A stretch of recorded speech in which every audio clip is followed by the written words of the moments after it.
Oiler insider and Jersey aficionado. Happy with what he's delivered for him. He goes to the sideline here. They'll play 5 wide. Kelly rips one into traffic. Touchdown Toronto. Kevin McTall. 60% talent, 40% Swedish hair cream. Fly ball, right field, get well. And it is gone. Whoa, did they need that? And once again, it is Nathan Lucas delivering the home run ball. It's all gas, no brakes. Take 15. Ricciardo looking to his right. Austin back to the far. So touchdown, Edmonton. And the Oaks have life.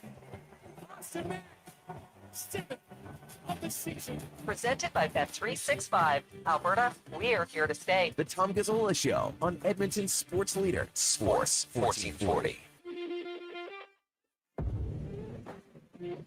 Happy Thursday. We're off and running. Have ourselves a nice little day. Great stuff there from Nathan Lucas. Totally redeems himself. Jays pick up a big win, and I know people that are big fans of the Jays are very happy about that, and they should be because they're still in the thick of it. Wonderful, wonderful. Just like this show today. Of course, the Tom Gazzola Show brought to you by Bet365. Canada just hit the biggest home run of the summer, like Nathan Lucas. Bet365 is available in Alberta, and it's here to stay. Download the app. Must be 18 plus. Please play responsibly. Tom Gazzola, Donovan Paulson, Joshua Fenwick in studio with you. And we have a great list of guests coming up today, and we hope you join the conversation. You can text us 1-833-401-1440. Of course, if you're watching on YouTube, you can dive into the chat as well. Maybe you're listening on the AM dial. Love it. Maybe you're listening on iHeartRadio or TuneIn Radio. Fantastic. Maybe you're listening later on in podcast version. That's great, too. We appreciate that very, very much. Coming up today on the show, Jamie Thomas, Winnipeg Jets reporter, will be stopping by in about 17 minutes or so. Spec at 8 o'clock. Paul LaPolice headed to the Olympics with Canada's men's flag football team qualifying, winning bronze at the championships a couple weeks ago. And I'll be working with him on the CFL on TSN this weekend down in Calgary. He's our headliner of the day. It'll be great to catch up with Lapo, ask him about that experience in Dusseldorf.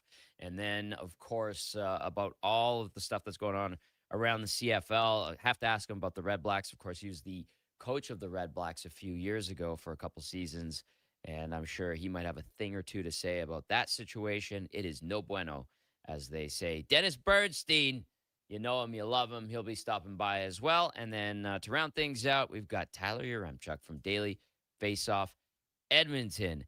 Good morning, Dono. Good morning, Fenny. How are we today on a Thursday? It's supposed to be a beautiful day today.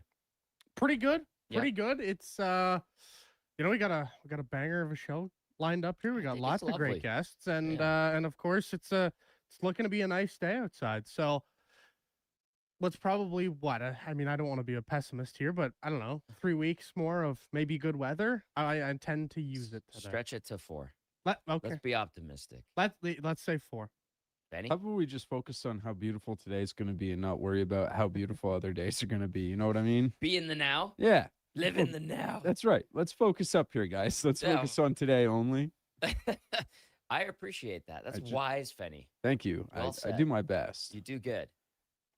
So live in the now, Dono. It's okay. I'll take my notes. Yeah. I'll apply them. Yeah. Do you feel redeemed after last night's Jays victory over Kansas City? Do I feel redeemed? Yeah. No, I don't think so.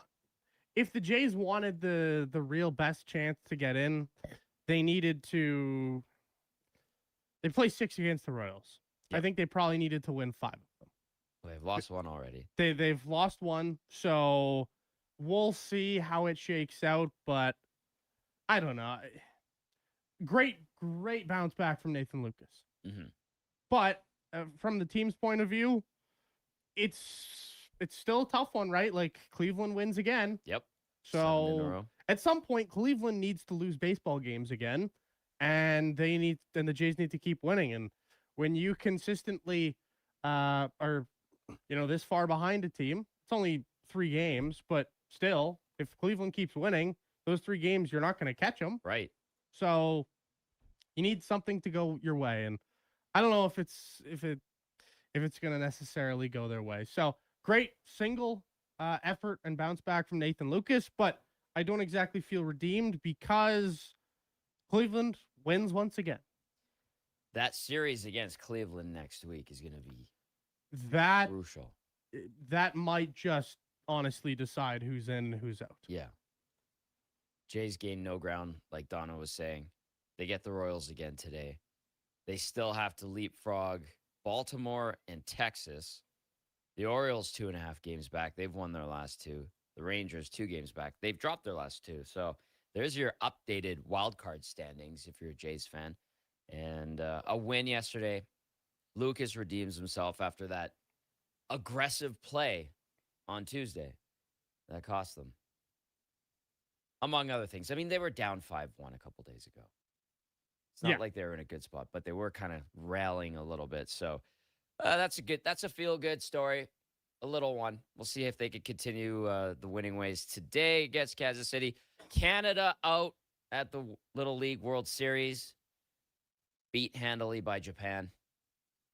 Good run. First time since 98 that Canada, or a team representing Canada, has put together a 3-win Little League World Series. Well done to the kids out there. Tough loss. Japan's a powerhouse. The Canadians, they beat Panama, which was a big upset, and then they beat South Korea, and that was also a big upset. So tip of the cap to them. There you go on the baseball side of things. Hey, we got Oiler news. How about that little nugget of information that they dropped on us yesterday? If you didn't catch it, I'll put it out there for you, and then we'll react. And we'll have Spec to discuss it with, and we'll have your M Truck to discuss it with. Yesterday, the Oilers put out a statement. The Edmonton Oilers announced today that forwards Matthias Janmark and Matt Savoy, along with defenseman Alec Regula and goaltender Freddie Anderson, are not expected to participate in training camp next month. Both Matthias Janmark and Alec Regula continue to recover from medical procedures performed last season and shortly after the season concluded, respectively, while Matt Savoy and Frederick Anderson are currently rehabilitating injuries which occurred during off-season training sessions. Updates on each player's availability to return to action will be provided when appropriate. I have further details on this. May I? Fire away, Tommy. You're the insider here. Yeah, sure. Savoy, apparently, it's a leg injury, and it's been a lingering issue, and apparently it finally gave out, is what I was told, talking to people within the organization yesterday. He's been in a walking boot the last week or so. Not good. Not ideal. Yeah. Yep. That's not sounding great. No, that's not great. That's not great at all. Janmark, it's believed to be the shoulder. There's question marks whether he'll be able to return at all. I know probably quite a few Oilers fans have probably just written him off and look past Janmark right now. So, I mean, to each their own. I had an appreciation for his ability to be a dog out there. No offense. He did the little things, but doesn't look good for him. Anderson, I think it's, what was he dealing with? Was it his groin in the playoffs? Yeah. Right? So I was told, like, no surprise was the reaction I got from some of the people that I talked to yesterday. Like, oh, well, it's not like he plays a lot of games anyway. There's a reason they have 3 goalies.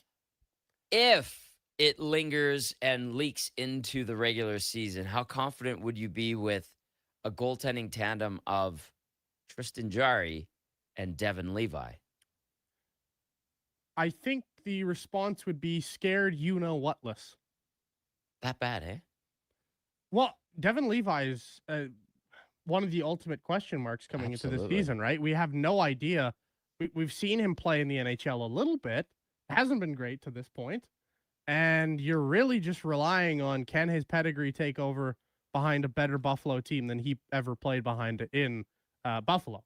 But Tristan Jarry, you know what? Historically, I'll say one thing about him. He has actually started the seasons off pretty well. Good point. So Optimistic. I like it. I'll say that in terms of if you want to look at this glass half full. Yeah. Tristan Jarry has played his best hockey at the start of seasons. Does that say, great things about deep into seasons? No. Does it say great things about him, period? No.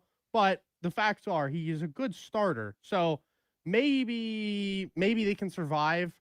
But I always thought they would have to survive anyways because Freddie Anderson, let's be real here.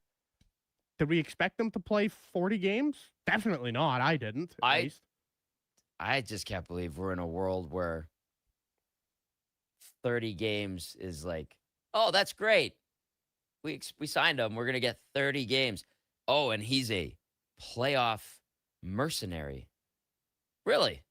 That's how we do it now. That's how we do it.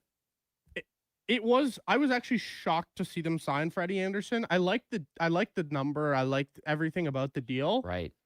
But like Freddie is such a question mark in how many games are you going to get? But then like the whole tandem is such a question mark, or the trio, I guess you should say, is a whole question mark. But it really is. The one that scares me the most out of these injuries is probably the Matt Savoy one. Yep. Because he's obviously, I think he's, in my opinion, the most important player out of those four. And so you're going to have, like, is he going to be starting the season off slow? Is he going to be, missing some games here?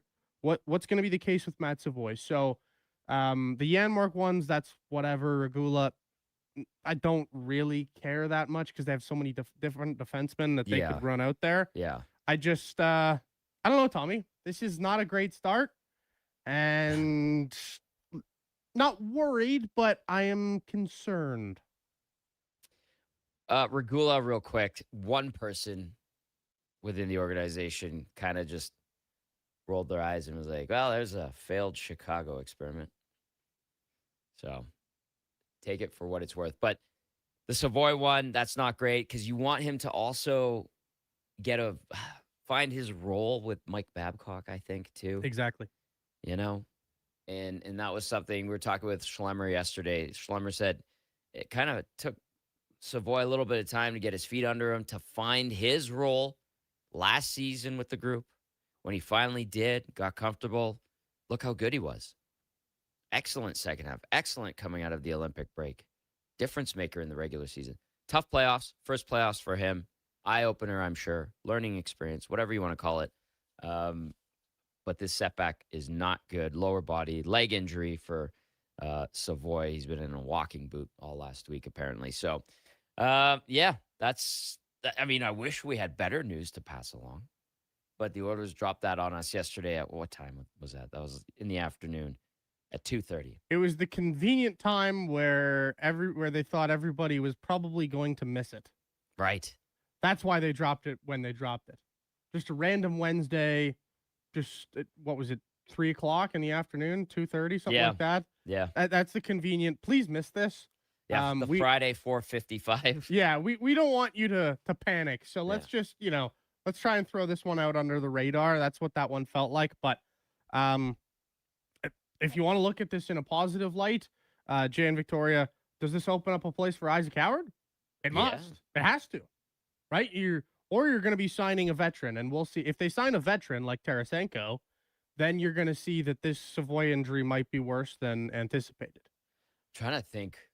I know Tarasenko, somebody brought that up. I was hanging out with some people from the team, and I think, if I recollect correctly, they're saying they don't think that would be a good fit. But stranger things have happened.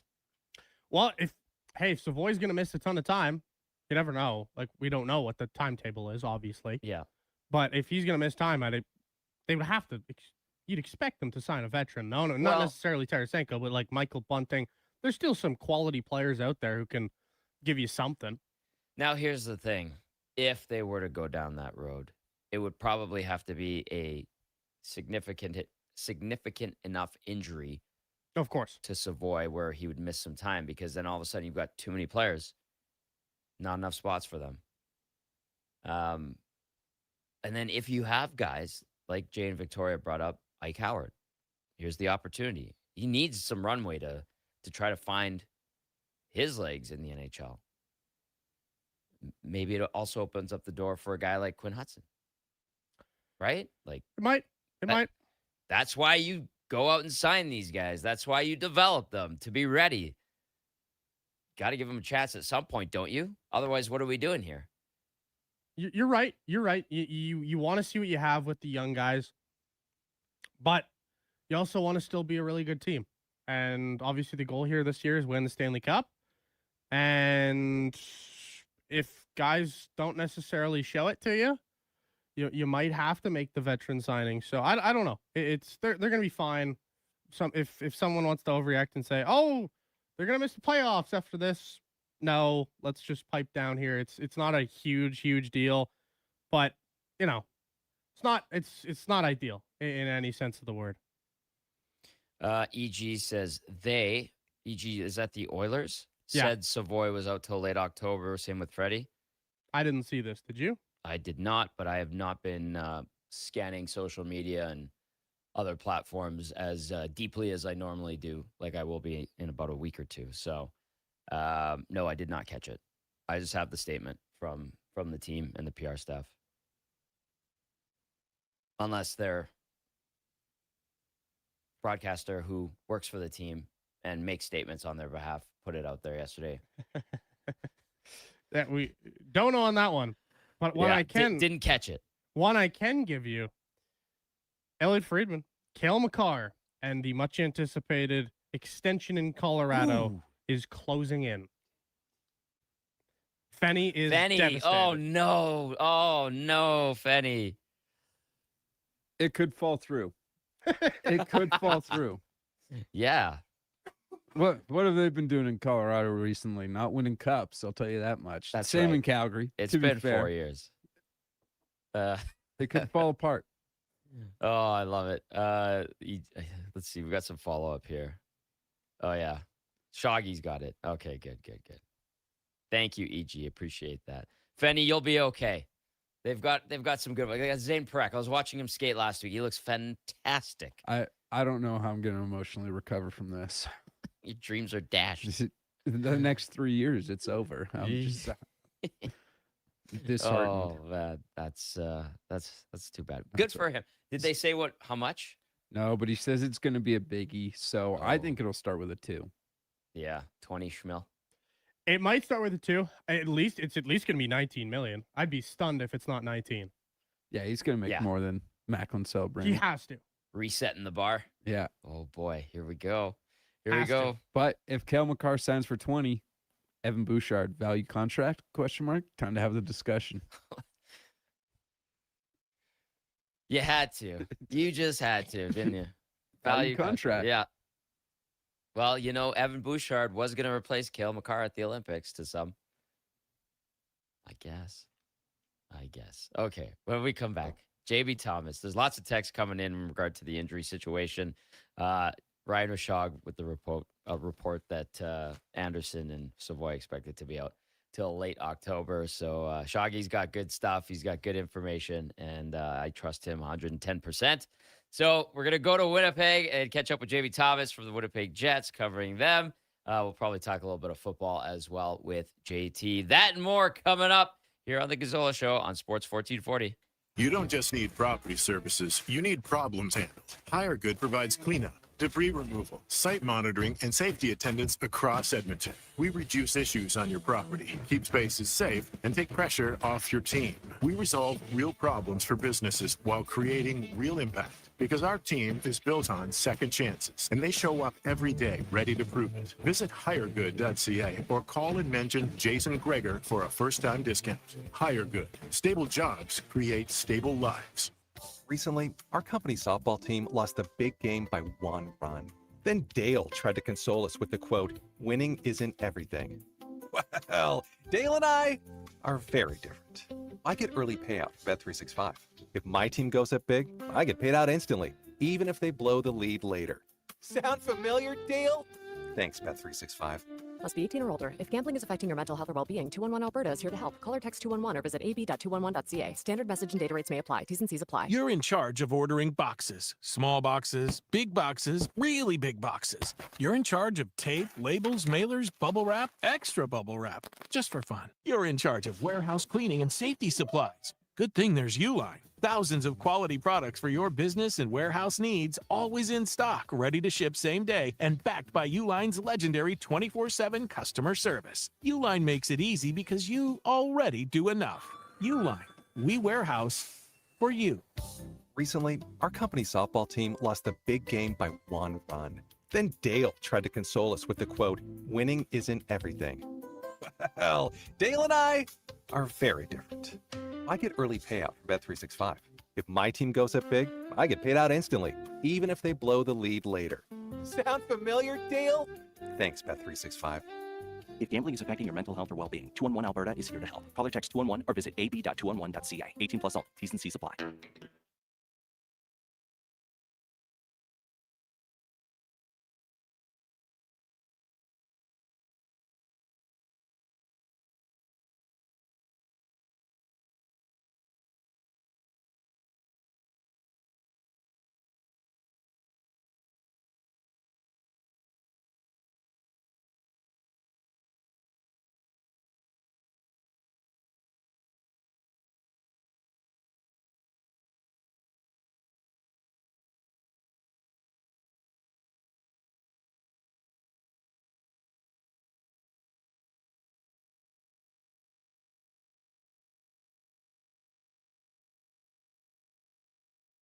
The Tom Gazzola Show. 60% talent, 40% Swedish hair cream. Edmonton's sports leader. This is Sports 1440. Presented by Bet365. Alberta, we are here to stay.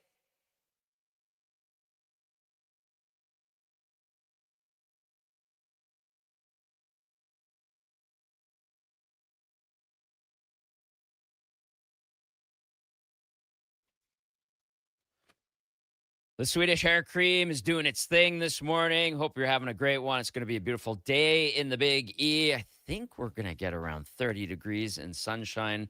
Summer has arrived on August 27th. Fantastic stuff. Yesterday was beautiful too. Anyway, lots to talk about today. We're going to go to Winnipeg. We're going to catch up with JB Thomas, Jets reporter extraordinaire, all around good guy, and someone that I think could use a little Swedish hair cream. Although the product that he uses is quite effective. JT, what's going on? Are you a Swedish hair cream guy? That's way too expensive, Tommy. It is expensive. It's still. And now I use that Dippity Doo hair gel, that pink stuff. Really? You buy for no. Not in that luscious set of hair. Hey, listen. This is like one of my oldest stories, but Brad Curl, who's the play-by-play guy for the Calgary Hitmen, the Western Hockey League, now used to with the Lethbridge Hurricanes. We were in like Regina. Mm-hmm. He's doing a radio hit, and Michael Dick, who's now one of the assistant coaches for the Toronto Marlies, who won the American Hockey League championship this past spring. Curly's doing this radio hit, and Dickers comes in with the Dipsy Doo hair gel, the pink stuff, and dumps half the bottle on top of Curly's head. No. Yeah. So, and Curly's like unfazed. He does his full radio hit. This is one with the Lethbridge Hurricanes, and Curly's hair was rock hard for probably like a week. Like that, you can't wash that stuff out. So if anybody's buying it, it's bad news. That is bad. It's not good for your hair. The old gel. It is bad for your hair. It didn't move for a week, right? So that was like the whole. Like nothing moved his hair after that point for like a week long, but it was a dire situation for a long time. I believe it. That's borderline cruel. Kind of funny though, to be honest with you, JT. Hilarious. It's hilarious. Road trip stuff. That is road trip stuff. Well, what's going on in and around Winnipeg? I know it feels like the last time we had you on, we were talking about like Hellebuck and is this team going to bounce back? Like, is there anything new? I know everybody's away and guys are going to start slowly trickling in here, but what's kind of been the hubbub around Winnipeg? Yeah, like I just think the expectations are like there's like people are just wondering, like what it's going to look like. But I just think a lot. If you look at this realistically, you're like how everything that went wrong could go wrong last year did go wrong, and we talked about this last time. So you look at this team; it's still a very good hockey team. That's just the whole thing. Are they President's Trophy candidates? No, but to me, they're still a playoff team. But the big key, buddy, is what are you going to do with the 2-hole? And by all accounts, and the people I've talked to within the organization, like it's going to be Vigo Mania when camp starts. Don't I can't even sell it enough to you because of the excitement that is surrounding this young man coming to his first National Hockey League camp. Now, he could have stayed in Sweden for another year, but Joe obviously saw the opportunity that he could have here in Winnipeg in the fall, and will be here right away, right? So the Jets have rookies are going to rookie camp or rookie tournament in Gatineau. That'll be early September. Vigo will be there as well, but it's very high expectations for a kid. Because you've seen this before. Yeah. Swedish kids, they get drafted. They play in the Swedish Elite League, but they get buried. They get 4, 5, sometimes 10 minutes, right? That was not the case with Vigo Bjork. He was his Swedish team's best player on most nights. The guy kills penalties. Like, he wins face-offs. He's, competitive. He's in the right places where he has to be. And that's, we don't hear that very often for young kids, because it's obviously a very hard thing to do. Can that translate to the National Hockey League? Can he drive a line in the National Hockey League at 18 years old? Well, we're going to find out. So a lot of expectations on the young man, but what we saw, he's Sweden's best player at the World Hockey Championships, one of their best players at the World Juniors. So that part I think is kind of overriding what happened last year. There's that excitement, and of course the big cloud, of course, hanging over top of the team right now is what's going to happen with Connor Hellebuck. Yeah.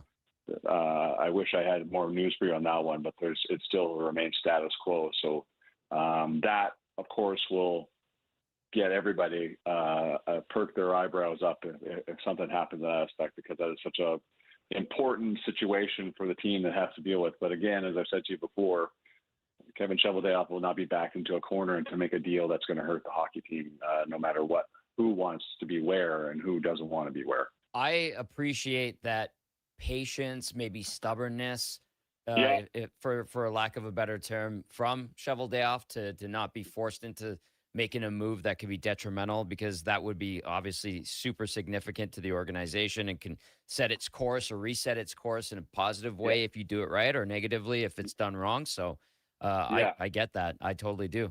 I have a question about Bjork, because listen, like, by all accounts, the Vigo Mania, I love that. And it's good to have excitement and hype. And JT, what it's like when a young, exciting player comes to an organization. We saw it here multiple times, obviously. Yeah. Would they be able to insulate him if they need to? Because I know there's some veteran centers on the team that could probably take some of the load off of him and the burden off of him. Have they discussed, like, the plan of attack with him? Like, you remember Leo Carlson? They're like, well, we might not play him every game, and we're going to send him out and this and that. And they went with kid gloves with Carlson in Anaheim. Is there a game plan that's already kind of been made public with Bjork? No, not so much, my friend. And I think, I respect Anaheim for doing that. And we've all seen the fruits of that patience by the Anaheim Duck organization, right? And then they were in the middle of a rebuild, and a long rebuild at that. The thing is here is you're not looking at, it's not a rebuild here. You have to be a playoff team. Yep. There's no other way around it, right? And yes, it's been made more challenging by the situation with Connor Hellebuck. I think you could, the arguments now out there, is he the greatest Winnipeg Jet ever? And I think he's pretty much put himself in that position because of the three Vezina trophies and the Hart Trophy. Dale Hawerchuk, of course, remains out there as, in that category. You can go to Timo Slaney, but I just think you could make the argument that he is the greatest Winnipeg Jet ever, certainly in the 2.0 era. Yeah. And whatever comes from that's going to be very, it's going to hang over top of this team. But I think with Vigo Bjork, clearly, the first line can drive play. And unfortunately, the first line had to carry too much of the load. And Adam Lowry just spoke to The Athletic recently about that, just how much pressure was on the top line to carry the offense for the team all the time. And Mark Scheifele was up in the league of heavy minutes played, and Edmonton Oilers fans know all about that. In that category, Adam Lowry was not healthy. So with a healthy Adam Lowry, I think you can shelter him a little bit in that situation. If the minutes are getting to him or if he can't, if he's struggling, which let's be honest, he's going to struggle because that's going to happen this year. It's an adjustment coming over to North America. It's an adjustment to the amount of games, the amount of travel for anybody. It doesn't matter how great of a player they are. So, I think they're confident they have enough depth in the middle to be able to take some of the pressure off of them. It's very important that Adam Lowry and whoever his line mates are going to be, that line, gets back to what it once was. Because that took the pressure off the second line, even when Nikolai Ehlers was here, right? And last time Nemestikov was in the two hole with Cole Perfetti as well, and that line was amazing. The year they won the President's Trophy. So you have enough depth on the middle to take some of that load off. Is it going to be as defined where he's not going to play some nights? I don't know at this point. Let's just get to the point where he's going to make the team and then go from there. But he's going to make it. Let's not kid ourselves. So that there's enough guys, there's enough veteran leadership. The coaching staff's aware of these things that I don't think they're going to make him have to carry the offense night over night. There's enough bodies in the middle that they can compensate for that. And that's a good thing to have. So that's reassuring at least. Yeah. Jamie Thomas with us. So Winnipeg Jets reporter, and we're getting set for training camps just over 2 weeks, maybe just under 3 weeks away. Rookies get going in a couple weeks and then main cap a few days later. And JT, like if I'm not going to look at from a pessimistic point of view, but if you're from the outside looking in and you look at last year's standings in the Central Division, and don't get me wrong, at the end of seasons, if you know you're not going to make it, guys get sat, guys who are injured go into the rehabilitation process earlier, guys get called up. Their surgery's done. Exactly. That happens. But if you were just to be from an outside looking in perspective, it's like, well, how is Winnipeg going to make up 22 points to get one of the three spots in the Central? And of course, there's the two wildcard spots as well. Like Utah got in with 92. So that's a 10-point gap there between the two teams. But there's St. Louis in the mix. Nashville managed to somehow stay in there. What would you tell those people? Yeah. But I just think that what obviously is going to be so important for the pessimistic person, and we all know there's a lot of those, it's going to be a challenge. Like, I'm not going to, I would be drunk if I was going to tell you that it's going to be easy for them to get back to that place. That was a huge window of opportunity for the organization 2 seasons ago. And I think, clearly going 7 games with St. Louis didn't help them. A lot of bodies were banged up by the time they played Dallas, or else I think we could be talking about a completely different story from the Jets. But to your question, everybody, I've already Josh Morris is healthy. You've added Mario Ferraro. I know, and I said this on your show before, and I know other fans were kind of like, their eyebrows are raising, they're a little bit chuckle. I think that Stuart Skinner can turn things around here. So and I just don't. I saw that. Listen, he got thrown into the fire really early, and that's rare for an organization to do that. But of course, the Oilers didn't have any other options, and I thought you cannot ignore the 2 Stanley Cup Finals. And I know he didn't play the whole way through, and the second time the Oilers went through, but he still got him there. Yep. And Wade, I've already said on your show, Wade Flaherty works magic, but I just think a fresh start in a team that has a solid defensive structure that got away from it a little bit last year can help Stuart Skinner in that point. And once he has his confidence, then that's going to benefit the organization. So it's not going to be easy, buddy. It's still Dallas, it's still Colorado, still Minnesota in front of them. The Pacific's getting stronger as we speak. I'm looking at them as a wild card team. I still think they can make the playoffs. Yeah.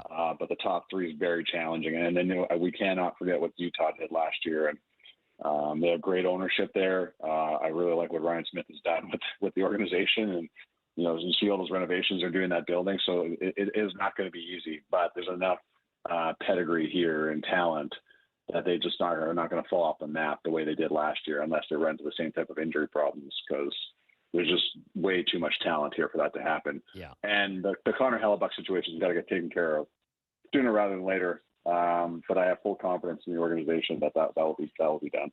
JT, I'm with you on Skinner. If he's in the right frame of mind, he can be a boon to the organization. You're right about Utah. They're on the up and up in that Central Division, man. It is such a strong division. So many good teams. It's going to be fun to watch it from a distance for sure. Okay, hey, what about NFL? You ready to go for NFL season here? Yeah, I am, and it's been so many injuries in training camp, and it's just amazing to me that they've reduced the amount of training camp that these guys have gone through, and these injuries keep happening. Yeah. So I'm excited to see. Like, you're always worried about the Chiefs because now I know Patrick Mahomes isn't fully 100% going to camp, but I just they've shown us way too many times that they are the premier franchise in the National Football League as long as Patrick Mahomes is standing on 2 feet. So I would not be surprised if they're right back in there. The Dolphins clearly going for first overall in the NFL draft, but I think they might surprise some people. But it's clear when you're paying between 7 and 8 guys to go play somewhere else, and they're your highest paid players on your roster, some kind of rebuild is going on there. So I'm excited, buddy. It's just I haven't had to pay a whole lot of attention to training camp because of the drama that's going on here in Winnipeg. But once the first kickoff goes on that Wednesday night, that's the other part. We're kicking off on Wednesday night, which is the craziest thing to me in the world. No. Yeah, but pretty soon it'll be Monday through Friday. Monday. It will be a 7-day-a-week thing. Yeah. But I'll watch it every night as much as everybody else does. You're not, exactly. You're not going to be the only one. And I'm with you on that. They're starting to take over every day, every holiday. And it's basically a 12-month thing, the NFL, which is insane. As long as the NHL never goes down the path of playing on Christmas, man, I will watch all sports. I just do not want the NHL to go down that path. No, please don't. Yeah. Just stay away. I got stuff. You cannot compete with the NFL or the NBA. Especially. Yeah. Like the NBA must be so pissed that the NFL's rolled in on a Christmas day. Move over, please. Yeah, we'll take that. Yeah. Thank you. Yeah, exactly. Well, if any indicator from the NHL's point of view is anything, they moved the Winter Classic, right? So yes. That might be a hint. Hey, JT, great catching up with you. Thanks for hopping on this morning, and we will definitely talk soon, okay? Okay, buddy. Enjoy the day. Will do. There's JV Thomas from the Winnipeg Jets broadcast, and you can catch him on they have a podcast as well, and JT hosts that. He's fantastic. Great guy. Obviously, if you're a little bit older, you remember him in Calgary and as well in Edmonton on Sportsnet, and just a funny guy. That would be brutal to have dippity-doo or just straight-up hair gel poured on your head, and your head would be crusty for like a week. Yeah, that would be right up there in terms of things that would probably ruin your week. That I can't imagine. Even like the fact that those things can withstand a shower or multiple showers is insane to me. Ew. I could not imagine. Especially, could you imagine if you're a weird sleeper, and then it gets molded in the way that you slept or whatever, and then it's just this weird, terrible do you imagine a half mohawk type thing? Yeah, I could. That's messed up. I'm just thinking all the weird shapes that could be made in your head if you just sleep on it funny. That would be horrible. Not a good move. Although I'm assuming that was in the 90s. For sure. HR violations aren't what they are today. You know what I'm saying? I do know what you're saying. You know what I'm saying? A little bit different. All right, we're going to take a quick breather. When we come back, we'll get to some texts. A lot of texts have come in regard to the Oilers' injury situation. They put out a statement yesterday saying that Matt Savoy, Freddie Anderson, Alec Regula, and Matthias Janmark will not take part in training camp. Ryan Rashog from TSN adding that Anderson and Savoy not expected to be ready till late October. So if you want to share some thoughts, we want to hear from you. I'll read a bunch of those texts. And I was told that Savoy's been in a walking boot for the last week or so. So that is the information I have. We will discuss amongst ourselves after this right here on the Gazzola Show, brought to you by Bet365. Hi, Mike.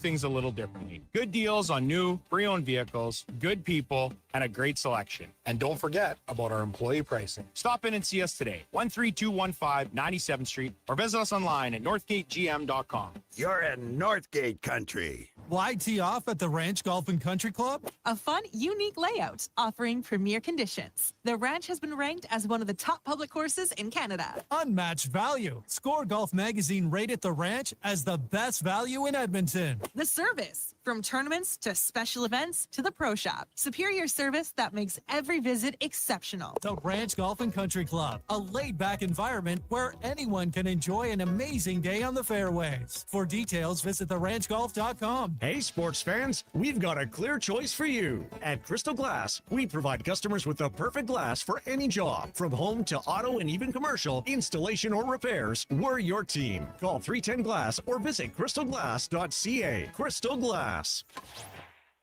Don't miss a moment of Blue Jays baseball this season. Join play-by-play announcer Ben Showman for the games live on Sports 1440. The Toronto Blue Jays are on Edmonton's home for all things sports. Sports 1440. Ford employee pricing is on now, and you pay what we pay on virtually our entire lineup of Ford vehicles. Visit your Alberta Ford store today. Legendary is here with BetMGM Casino. Download to check out over 4,000 casino games, including exclusive slots like Survivor and hundreds of live dealer games. Unlock Vegas Magic and sign up for the BetMGM app. See BetMGM.com for terms. 18 plus, Alberta only. Please play responsibly. Subject to eligibility requirements. If gambling is affecting your mental health or well-being, 211 Alberta is here to help. Call or text 211 or visit ab.211.ca. BetMGM operates pursuant to an operating agreement with the Alberta iGaming Corporation. Standard message and data rates may apply. Missioner Allen Auctioneering's next Calgary, Edmonton, Winnipeg public unreserved heavy truck auction is this Thursday at 9 a.m. featuring triaxle, tandem, single axle trucks including cab and chassis, decks, diggers, dumps, pickers, tractors, vacs, and service trucks. Info at maauctions.com. I finished a 5K in 94th place, right after a man wearing jeans. Then a volunteer gave me a medal. But I don't want participation trophies, unless they're from Bet365. With their daily prize matcher game, I win by matching gold coins, cherries, and more. Take that, denim man. Thanks, Bet365. If gambling is affecting your mental health or well-being, 211 Alberta is here to help. Call or text 211 or visit ab.211.ca. 18 plus only. T's and C's apply.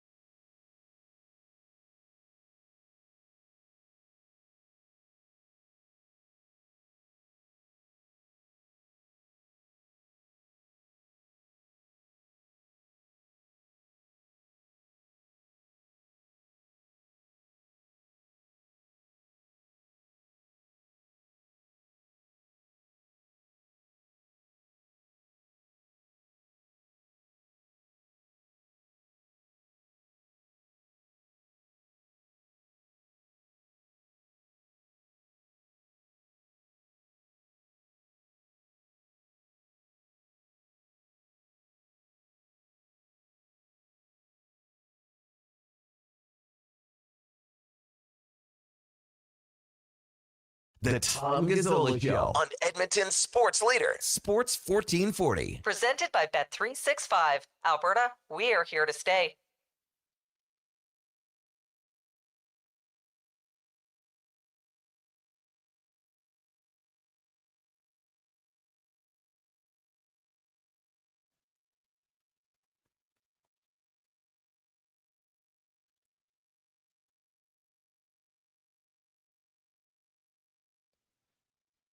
$7:44. Good morning. It is the Tom Gazzola Show, brought to you by Bet365. Tom Gazzola, Donovan Paulson, Josh Fenwick in studio with you. Thanks for being here with us. Text us 1-833-401-1440. Coming up at the top of the hour, Mark Spector with On the Mark. We're going to discuss these injuries and the statement that the Oilers put out. Also, on a bright note, it's supposed to be a beautiful day. Today and tomorrow. Saturday looks okay. But we might be getting close to 30 today, which is fantastic. Summer, where you been? Where you been? At least you finally... Better late than never, as they say. I mentioned in the last segment that we would get to some texts in regard to the injury news that the Oilers put out. I know Gregor probably discussed it a ton yesterday, and it's probably out there in the Oilers... What do we call it? Ether. Thank you, Dono. But like all over the chat rooms, the whatnots and the hootenannies. the discussion. Yeah, that was about as I'm 40 years old as you possibly could Shut have up, made that. Dono. Shut up. However, no, it is out there. In all seriousness, yeah. There's it's all over the ether. It's all over social media. It's all over the extravaganza that is Oil online country. and Yeah, oil that's country. right. That's right. The digital space, if you will. Okay, well, let's start with a lot of texts have come in. Keep those coming as well. We want to hear your thoughts. If you didn't catch it, Savoy and Anderson injured. Savoy's been in a walking boot the last week or so. Anderson, by all accounts, it's the lingering effects of that injury he had in the Stanley Cup final. Janmark and Regula also not expected to take part in training camp. Janmark, of course, had shoulder surgery. He had a bum shoulder that he was playing with for quite some time and then finally had surgery on it. There is some concern within the organization that maybe he won't be able to play again, but hopefully that's not the case for his sake. We shall see. Now, I want to get to some of these texts right now. Let's start with Bobby. Bobby says, "Good morning, gentlemen. Goaltending will be okay as long as the team plays a semblance of organized defensive play. I'm more concerned about Savoy and Janmark because they are both on the penalty kill." Bobby, and that's a good point. Who are your penalty killers now? With two guys, you got Nugent Hopkins, obviously. You throw Podkolzin out there. You probably don't want to have McDavid and Draisaitl on the PK. McDavid wanted to be on the PK. Are things going to change under Mike Babcock? So you'd have your first crew over the boards would be Jason Dickinson. Yes. You'd have Nuge as probably your second crew over the boards. Him and who's it, Kapanen last year again with Nuge, or was it Kapanen with Dickinson? I totally forget their pairings now. Let's see. Frederick, I think, is going to PK this year. I think that was going to happen regardless. Well, hey, good. Do something. Josh Szymanski, that will force That's him. one I wondered about. That will force his hand. If Matthew he's playing. Joseph will PK. So I think really you're just looking for one spot. Now, I think it really forced this forced Szymanski's hand into being probably your third over the boards penalty killer. You just need one other guy to PK here, and does that fall to Vasily Podkolzin, or does this fall to? I don't mind that. I don't mind that either. Like, you could say Vasily Podkolzin, you could say someone maybe coming up from Bako, and you just have him as kind of like a fourth line PK guy. I don't know how you want to do this, but I don't mind who that'd be though. I don't know who that'd be either. That is definitely a problem, but you do need to find one extra guy to PK, and if that's Podkolzin, I'm fine with that. I don't want it to be McDavid though. To me, it can't be. I don't like McDavid as a penalty killer personally, but hey, if he wants to do it, I don't know how many coaches tell him no. I don't know if Babcock will tell him no. Maybe he will. We'll see. Steve chiming in says, "Let's just not play the young guys so they get pissed off and leave again." And that was I think that's in regard to my comment about maybe, well, you got to give Ike Howard a chance, you would think, logically. You got to see what you got in this guy. You gave up a pretty good prospect in Sam O'Reilly. Howard had a good season in the AHL. No denying that.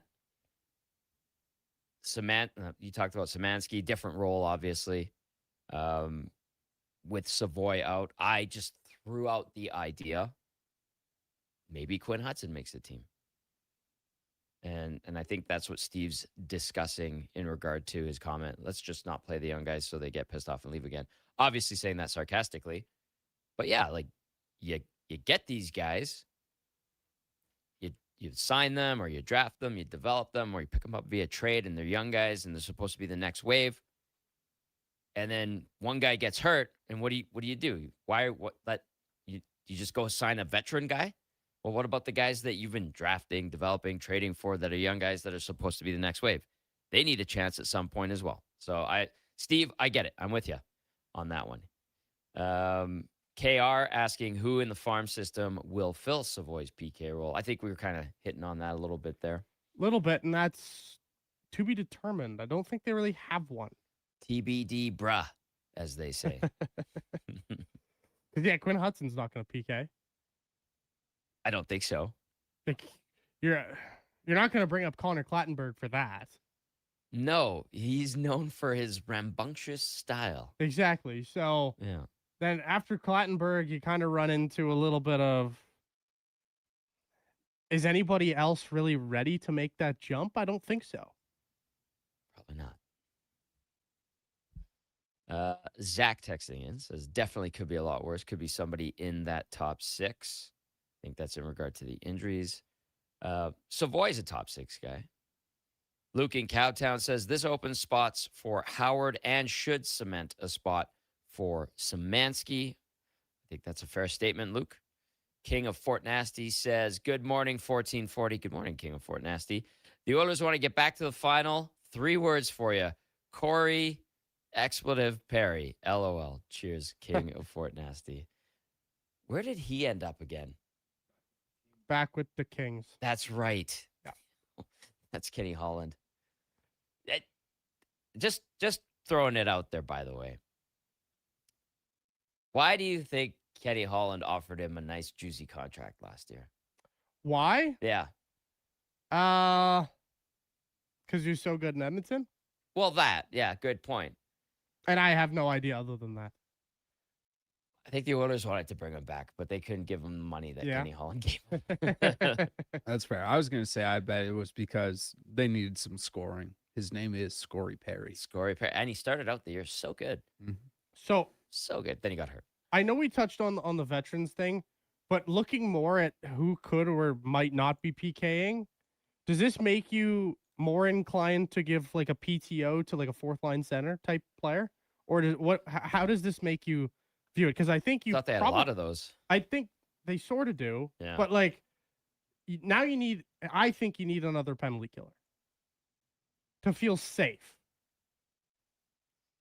I'm looking at the roster here. Because you're not putting Hyman out there. You No. don't want Draisaitl or McDavid killing. You're not Howard's no. Podkolzin I'd be okay with. Obviously, Nugent Hopkins does it. Dickinson does it. Kapanen, yes. Szymanski, yes. Joseph, yes. That's Frederick. That's like 6 guys right there. I think you're okay. You might be okay, but it's always nice to have a little insurance. I understand that sentiment. And there's a lot of guys who are somewhat decent insurance. Like this just screams we're bringing back Curtis Lazar. I love Laser. This just screams Great guy. the return of Curtis Lazar to me. Does it? It does. Give that man a contract. Give him a contract. Get him out there every once in a while. Great guy. Great dude. PK. Yes. Force Does every once everything. in a while. Great Swiss Army type player. Yeah. I'd be all for the return of Curtis Lazar. Me too, but I'm completely biased. And for total selfish reasons. Great guy to talk to. Jay and Victoria chiming in. Guys, I would be cautious banking on Savoy being a top-line player again this year. Remember, he played a lot better in the second half, but definitely struggled early on. I'm still in the prove it page with him. Howard, as you know, I am out on, but this does change things a bit. He may have his shot.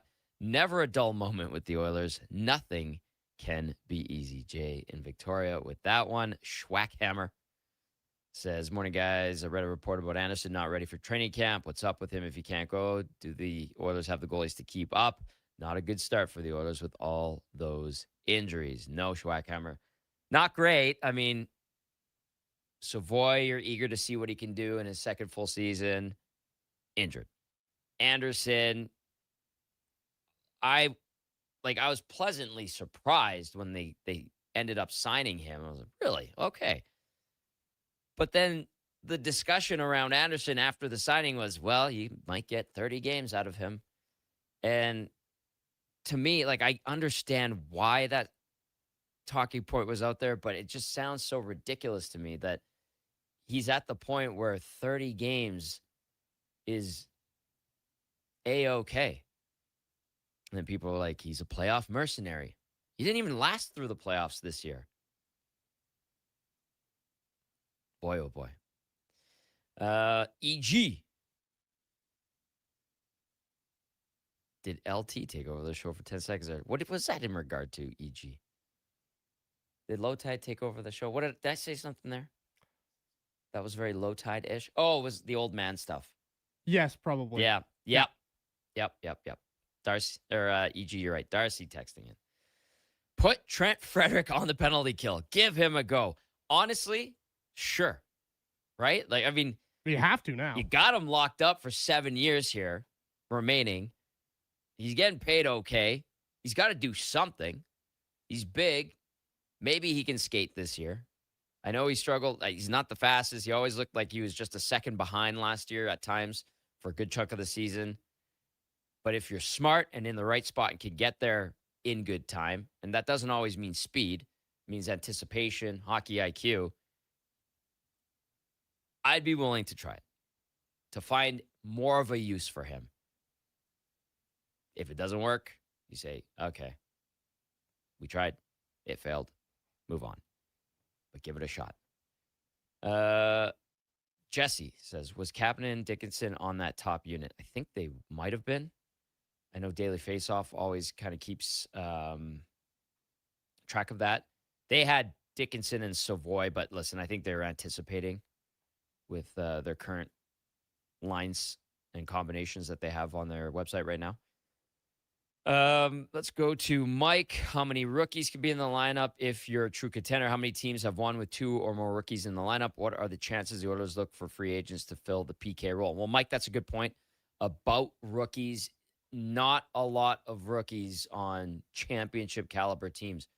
Maybe 1, sometimes 2, but you're right about there being a ton of veteran players and good young guys that have been in the league for a couple of years at least on most championship caliber teams. However, having said that, rosters evolve as the season goes on. They change. I mean, look at the start of last year compared to the roster at the end of the season. It can change. It can change. So I'm not so much worried about it at the start of the year. Midway through, things you got to tinker with, obviously. Remember David Tomaszek? Yeah. He gone. Didn't last long. So it's a fair point by Mike. But by season's end, maybe, Ike Howard's still on the roster. But to start a year, I think there's a little less tension in regard to that. I hope that's the right word. Gord Dog says, what about Duck? Yeah, I don't know where he fits in. I know he's supposed to be the meat and the muscle. Is he cerebral enough to PK? Maybe. Does he just go all out, sacrifice himself? We don't see those type of penalty killers anymore. It's not so much the give up your body, sacrifice, go all out and do everything you can to block a shot, eat a puck, whatever. That penalty kill mentality is gone. It is strategy. It is being in the right place. It is good stick placement. It is timing. It's more of a thinking. It's a chess game, if you will, on the PK. And then you got to execute, obviously. But it's not the guy who blocks every shot and goes a million miles an hour, chasing down every loose puck. That mentality of PK is kind of gone for sure. But I don't know. Gord Dog, in regard to Doc on PK, I don't know. I don't know where he fits in this lineup. I think there's going to be a bunch of games where he gets in if they need a bigger body to create a little bit of momentum, just straight up physicality. So they'll have some sort of role. Maybe they do try him as well. Maybe. And texting says people are way overreacting to thinking they need another PK guy. You just prove them wrong by the PKers you listed off. And that's possible. Yeah, Ken. Like, it's possible. Maybe you patch it up until Savoy gets back. Janmark. There are people that were writing Janmark off anyway. It's interesting. Okay. This discussion will continue. We've got Speck coming up. It'll be good to hear his point of view on this Oilers news. We do have to get to the Sports 1440 update brought to you by AWS Welding Supplies in Nisku. Product sales, servicing, calibrating, and free same-day delivery of in-stock items to Leduc, Nisku, and South Edmonton. Your one-stop shop for all things welding. awswelding.ca. Here's Dono. This is a Sports 1440 update.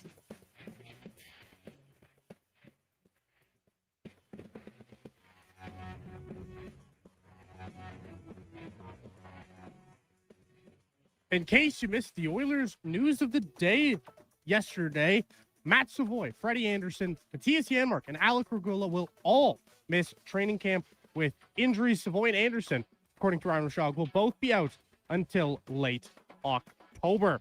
MLB action from yesterday, including the Toronto Blue Jays winning 3-0 over the Kansas City Royals. The Rays blanked the Tigers. The D-backs blanked the Cubbies. The Reds, they won 10-9. And Eugenio Suarez hit his 19th home run of the year, and then they waived him immediately after the game. The Guardians over the Angels 4-3, and the Padres took down the Pirates 3-0. Coming up next, it is Sportsnet's Mark Spector. I'm Donovan Paulson. That's your Sports 1440 update. Sports 1440 in West Edmonton Mall and Wetaskiwin. CKJR is a Stingray radio station. Download the free radio player app and listen wherever you go. Recently, our company softball team lost a big game by 1 run. Then Dale tried to console us with the quote, "Winning isn't everything." Well, Dale and I are very different. I get early payout from Bet365. If my team goes up big, I get paid out instantly, even if they blow the lead later. Sound familiar, Dale? Thanks, Bet365. Must be 18 or older. If gambling is affecting your mental health or well-being, 211 Alberta is here to help. Call or text 211 or visit ab.211.ca. Standard message and data rates may apply. T's and C's apply. Expand your brand with Fusion Promo Marketing. Fusion is your trusted partner for all things branded merch and apparel. Thousands of products perfect for businesses, sports teams, and corporate events. Fusion with a Z. Promomarketing.ca. Don't let rookies scratch your custom wheels. Evolve Wheels and Tires uses premium touchless equipment designed to protect your wheel and tire investment. Trust the enthusiasts at Evolve Wheels and Tires, Edmonton's premium wheel specialists. Evolve your ride. Evolve your experience. Yeah, it's me again. And if you're sidelined with a sports injury, you already know nothing's more frustrating than being told to just rest. At Leading Edge Physiotherapy, we get athletes moving sooner with our zero gravity treadmills. You can run, train, and rebuild strength with up to 80% less body weight, so your injury heals while your confidence comes roaring back. When your sports injury's yelling, whisper back. LeadingEdgePhysio.com, because life shouldn't hurt. Mr. Rooter cries like a little tiny baby child. Hey, Mr. Rooter, you've got a package from Mrs. Rooter. Aw, the card says, "Thank you for our unbreakable bond. You're the Pro Press fitting to my copper pipe." Ooh, what's in the package, Mr. Rooter? Let's see. It's a Plumbus 2000 spud wrench. She knew I'd never buy one for myself. Just like tears. It's blowing or it's free with Mr. Rooter. I love that woman. Today on Hey Culligan, how smart is your water? Here's Tracy. Hey, Culligan. I think my water might be dumb. Good news, Tracy. Your water's not dumb. It's just not talking to you. You can make my water talk. No, but the new Culligan Smart Drinking Water System can talk to your phone to tell you when your water filters need changing and help you meet drinking water goals. Now that's some brilliant H2O. You said it, Tracy, and we're already on the way. Let us help you out with a free in-home water test from a local Culligan water expert at culligan.ca. Ford employee pricing is on now, and you pay what we pay on virtually our entire lineup of Ford vehicles. Visit your Alberta Ford store today. Missioner Island Auctioneering's Calgary, Edmonton, Winnipeg Public Unreserved Equipment Auction is this Friday at 9 a.m. featuring articulated dump trucks, backhoes, dozer, excavators, forklifts, graders, loaders, man lifts, packers, skid steers, telehandlers, turf mowers, plus commercial trailers. Info at maauctions.com.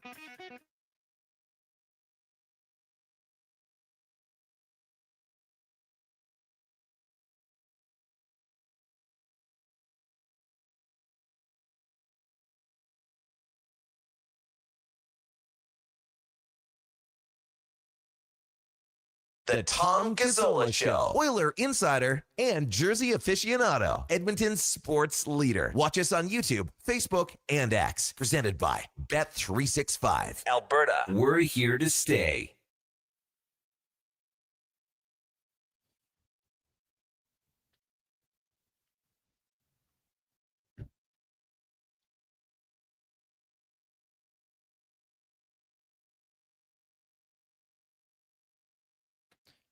Hour number 2, Thursday edition of the Tom Gazzola Show, presented by Bet365. Tom Gazzola, Donovan Paulson, Josh Fenwick in studio with you.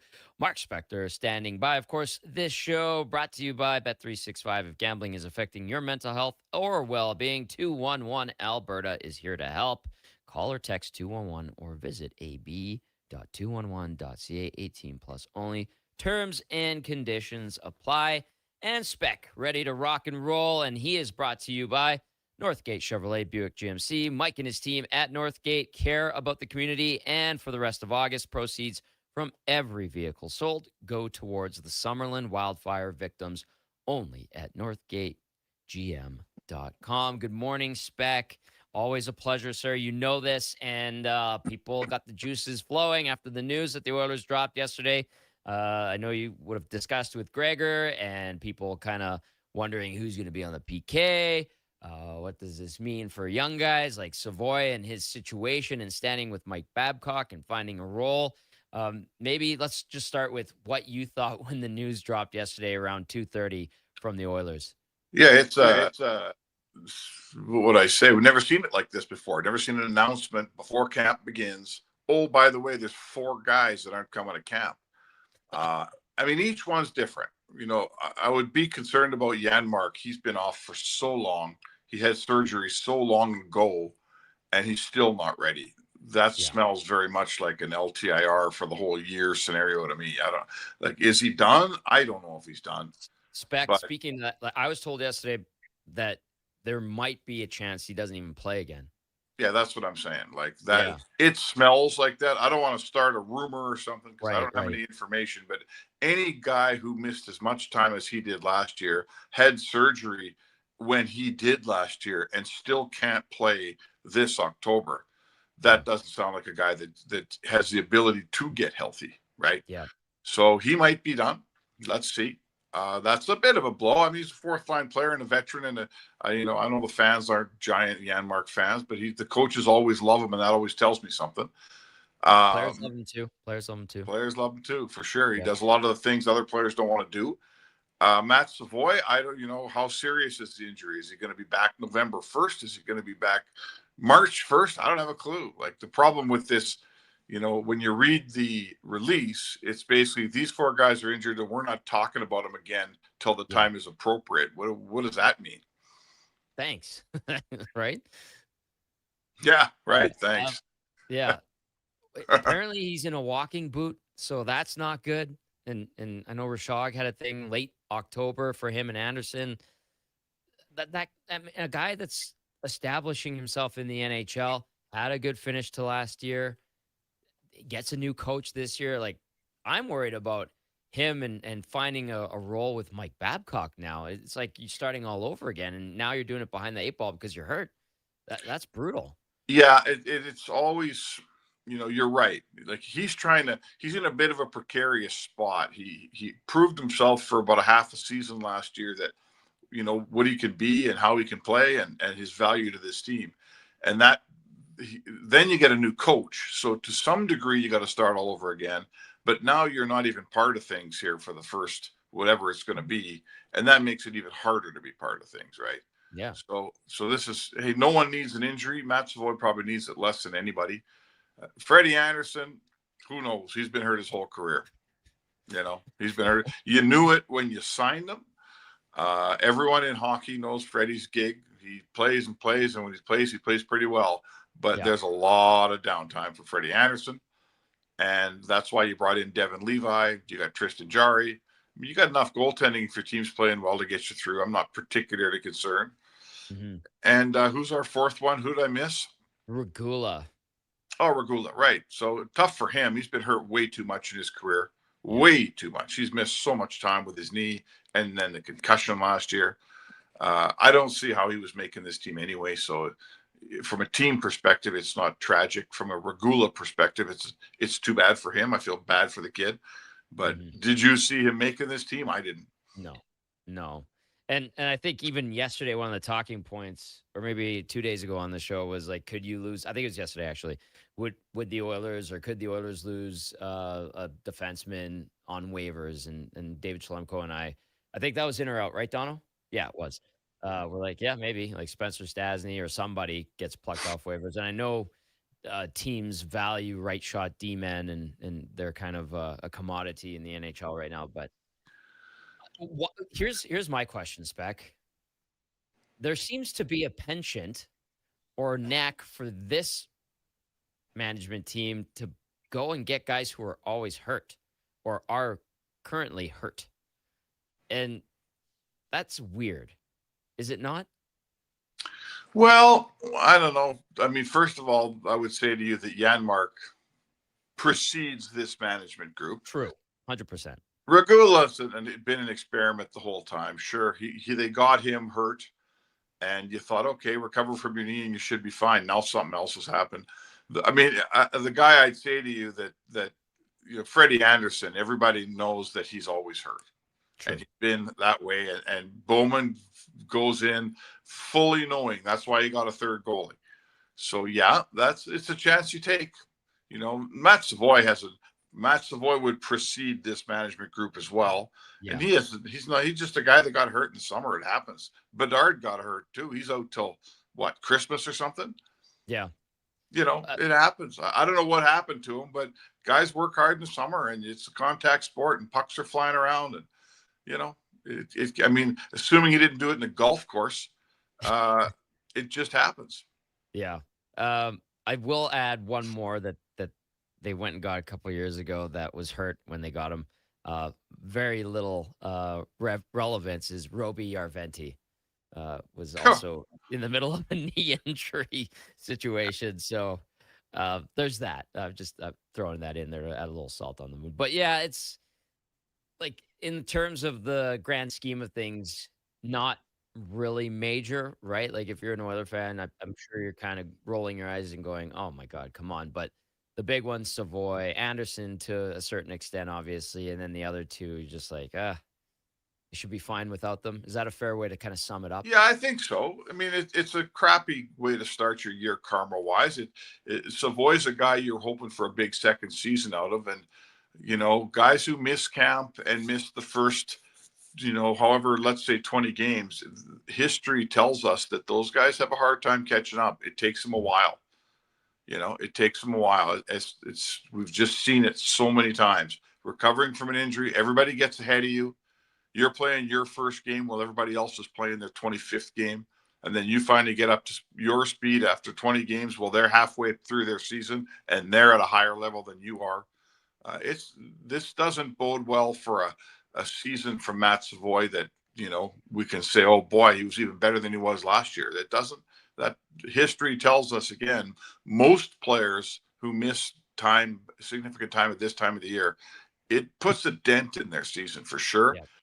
Anderson's missed. He's had so many injuries and done this so many times that I'm sure that he's whatever.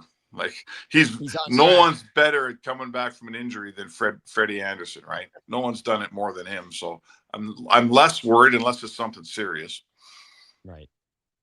The other topic of conversation out of this that has popped up is, do the Oilers need to go out and get somebody specifically for the PK, whether it's a signing, whether it's a PTO?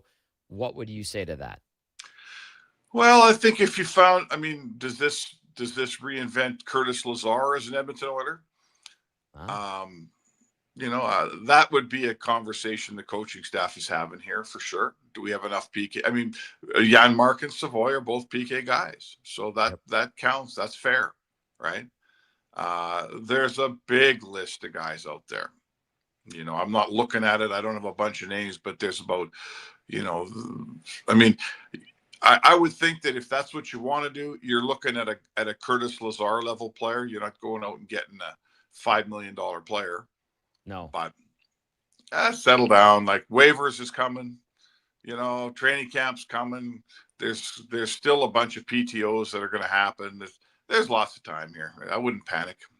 Yeah, it's interesting though, but we'll see where this all goes. And yeah, to me, this Savoy one is the one that I look at and go, geez, that's really tough. But with Regula, you talk about that experiment, Spec. Like, is it like, could you see him ever becoming an NHLer at this point with all these injuries and being up and down and the way things have gone for him?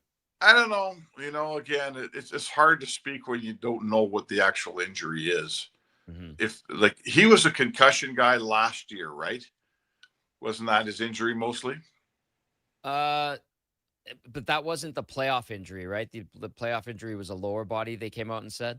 I don't know. I mean, this is the part of the problem is the secrecy with injuries is we're all a little bit ignorant, and me included. Like, you can guess. We were always sort of taught as journalists, like injuries, injuries are a bit of a private thing. Like it's not really fair to just guess injuries. Like you should know.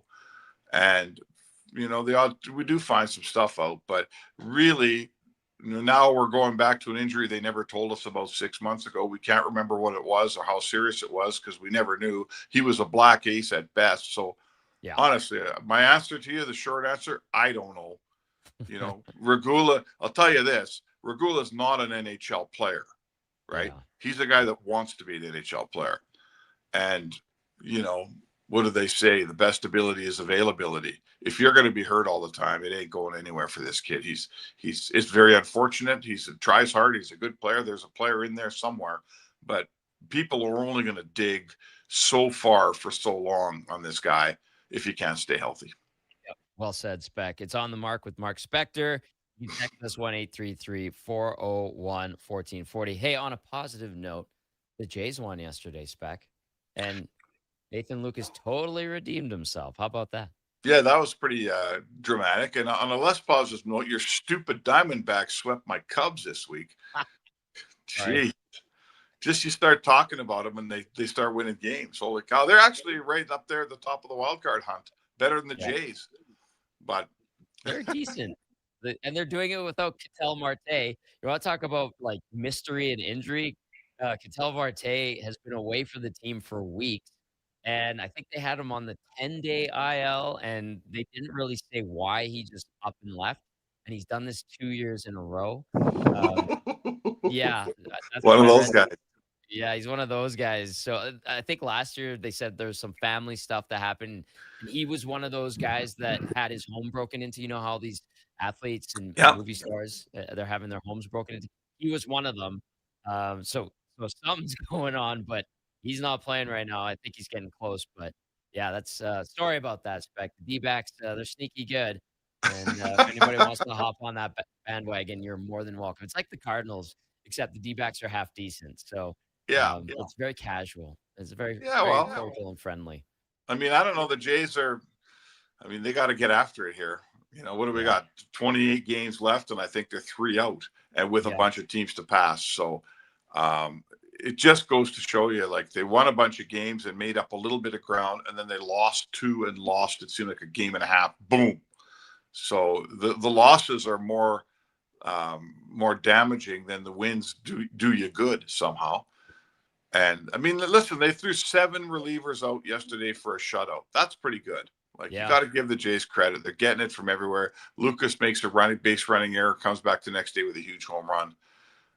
They got lots of guts. Like, I think there's no saying that they're certainly not quitting. They're going to take us down the stretch here, but you can't start losing a bunch of games to the Kansas Cities of the world. Like, the foot has to stay on the pedal. I know it's easy to say, it's a long season, but you take a couple nights off and she's over when you're in the Jays predicament. Hey, next week against Cleveland, the Guardians, I think they rattled off 7 in a row here. That's going to be a monster series. So we'll see if they put themselves into a good spot. Yeah, it's going to be interesting. Hey, what are you going to do all day, Spec? It's going to be gorgeous out. Yeah, I know. It is a nice day. Actually, I'm in the city. I was at Guns N' Roses last night. How was it? That was awesome.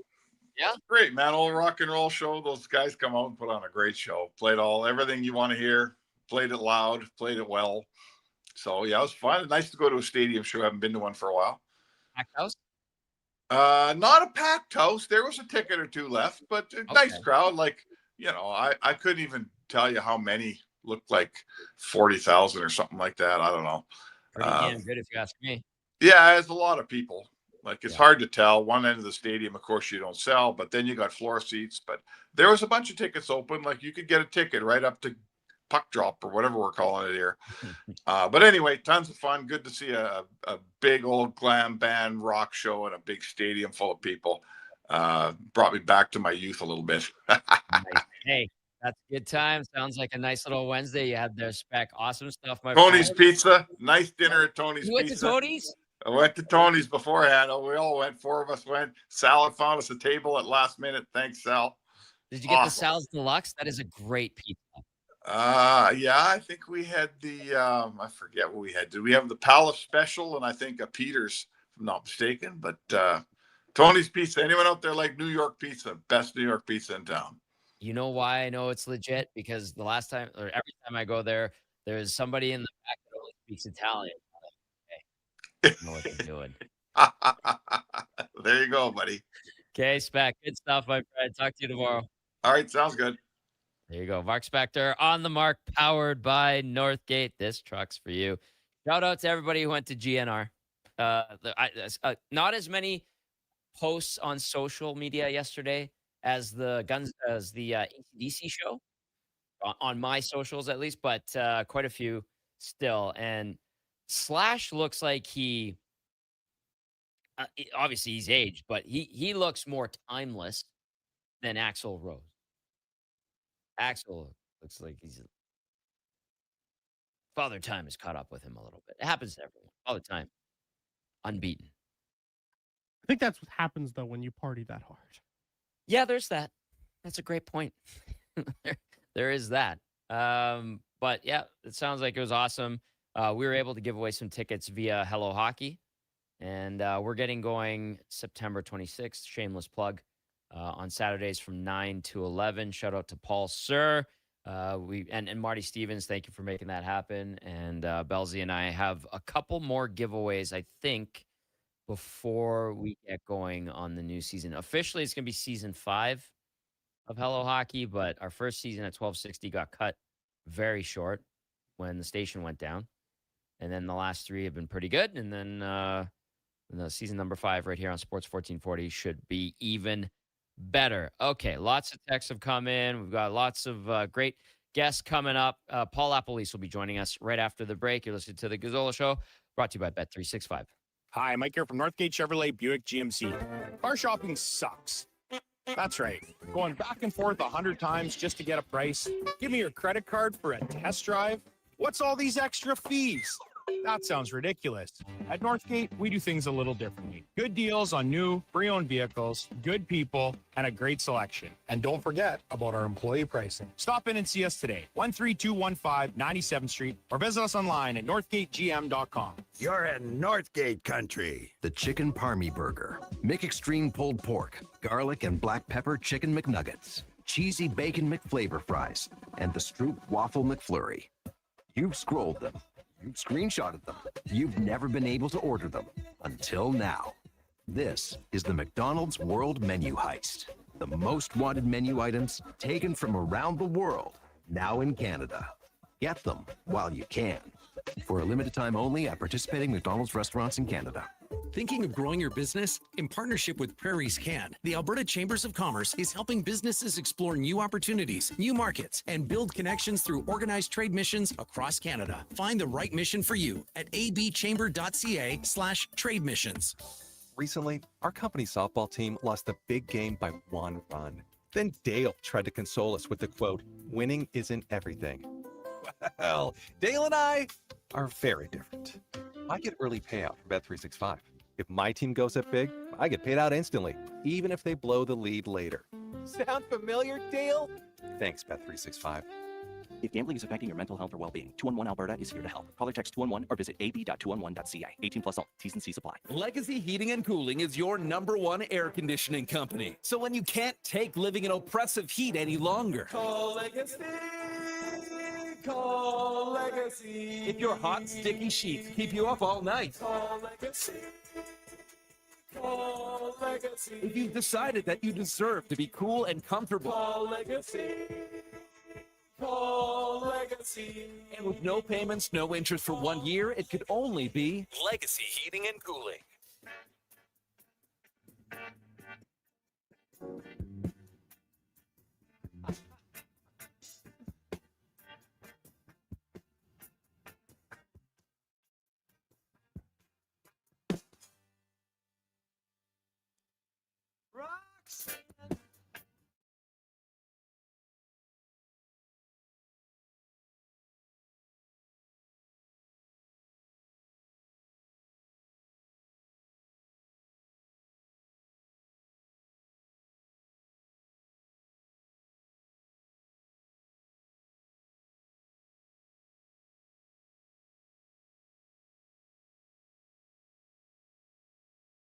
The Tom Gazzola Show on Edmonton's sports leader, Sports 1440. Presented by Bet365. Alberta, we are here to stay. Go.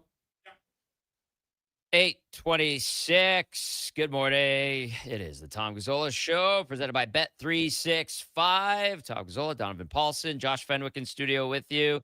Text us 1-833-401-1440. Lots of great discussion around the Oilers and those injuries and the news they put out yesterday. Keep those texts coming in. We're going to switch gears, talk a little bit about football, and big weekend in the CFL coming up. Elks are off after a win over Winnipeg last Friday. Very exciting win, and they have a well-deserved bye week after 10 straight weeks. And then, of course, it's the Labor Day Classic down in Calgary, which will be great. We're going to bring in Paul Lapalisse from the CFL on TSN. He's also the coach of our men's national flag football team. They have clinched a spot in the 2028 Olympics, and that's super exciting. We were watching in the studio and in the booth as his team managed to beat Mexico. A very exciting play, an interception to seal the deal. And Lapo is our headliner of the day as well, brought to you by Mr. Rooter Plumbing, because your pipes take a beating on game day too. Ready for overtime, even when your plumbing isn't. MrRooter.ca. Lapo, good morning. Thanks for hopping on. I know you're a busy guy. You got lots of demands. And I snuck in there yesterday. I said, can you come on my show? I'd love to have you on. And we get to work together this weekend, which I'm very excited about. But congratulations. Seriously, like Marsh, myself, and Farhan were watching your team play while we were getting ready for the Elks game a couple of weeks ago. And the boys were dialed in, and we were trying to figure out the nuances of flag football and some of the rules. But you guys prevail, and you get the bronze medal, and you're going to the Olympics. Like, how cool is that, Lapo? Yeah, I mean, just an amazing accomplishment. For a lot of people don't know, this is only our second year as an organization, both the men's and women's side. And what does that mean? Like, there's always been teams that played flag football throughout that represented Canada, but it would be like if Saskatchewan won the tournament for Football Canada, that team would go. You never picked an all-star team of the best players in the country, had the same coaches year after year. So, for us at that stage, at least, the women's side getting first overall, which is amazing, winning the world championship. And on our side, we were 10th going into this tournament, and we upset the number 2 team. We beat the number 3 team. We've beaten the United States a couple of years ago. We haven't since. And, just go toe-to-toe with Italy. So we really feel like we're ascending at the right time for a new unit of a lot of guys who haven't played as much. Michael O'Connor, our quarterback's outstanding, but like in the Italy game, I think about that quarterback's probably played in 6 world championships. So we've got a lot of growing to do, but we're establishing, when everyone kept saying, oh, you're 10th in the world. I'm like, no, we're not. We are in the top 4 teams in the world. I guarantee it. So yeah, just an amazing accomplishment, and all those things that, a couple of luck went our way when the United States lost their first game in 14 years after we lost to Japan. Yep. And we got to play American Samoa, who upset the U.S. We were able to take care of them, and then had the loss to Italy, and then obviously playing a good game against Mexico, who's one of the most toughest teams to face, and to be able to beat them in overtime was awesome. It was dramatic. It was fantastic, and super pumped for you and your crew. And that's the other thing too, Lapo, is I remember talking to you a little bit last year, and you kind of described, and you've really had to build this up, and funding is a thing, and getting this team together and turning it into a program, as opposed to how it was done prior to this, where, a team that won, represented, and moved on, like you mentioned. But what has it been like building this up from the ground up, essentially? Yeah, it's been a lot of fun. It's been a lot of learning. If you can start with the football end. As a tackle football guy, not knowing flag, I had a lot of learning to do, but like I was very fortunate. Like Football Canada, I told them, like, listen, DV Sport, the same video editing system everybody in the CFL uses, that I use to watch my film for color. I said, I already have a license. Like, we should be using that software. So we probably have the best video of any team in the world. And now I can go and watch US, Mexico, Italy, all these countries. So that's what I did a lot last year, to take not only what I know, best practices CFL, how a CFL plays fit on a flag football field, but then learning some of the other things that you can do offensively that other countries do. So we started to incorporate what our players could do within that. But really, the understanding of the travel. Like we went 7 trips last year. We went to San Diego, at Chula Vista Olympic Training Center 3 times. We went to Winnipeg for an evaluation camp or ID camp for our players. Our team went to China for a week and played friendlies versus Australia and China's men's and women's team. We also went to Montreal on 2 different occasions. We played in the Elite Men's National, and we spent a week out before we went to Dusseldorf. So it's a huge expense. The players still incur a little bit of cost. We think that's going to disappear after how high we've handled ourselves and gotten to. But like Football Canada has done a great job, and as well as also the Own the Podium and the COCs provided funding and some sponsors to get us to travel to these places. And it's time together. Like some of these teams we face, I know some countries, like their players are together all year long. Their coaches are full time, and it's just not in the cards probably for us at this time. But everybody is investing and putting more money into this because of the Olympics. So it's interesting to see. Some of the countries down there, like they had huge staffs. Like Japan had, I don't know, 11 people on the sideline. It's crazy. Like, yeah. So it's but it's been a great experience. The players are amazing. And, certainly since December, we finished 3rd in our Continentals to make Worlds. Then we said, all right, what do we need? Hey, let's get a second quarterback in the building. That's why Jackson Tuchinski came into the building, for University of Manitoba quarterback and Edmonton Elks draft pick. What are some other guys who could help? Daniel Peterman, a former CFLer, helped us. Marc-Antoine Duquois was a big ticket item for us to help as a rusher and a pass. And, but it's teaching these guys how to play the game of flag football also.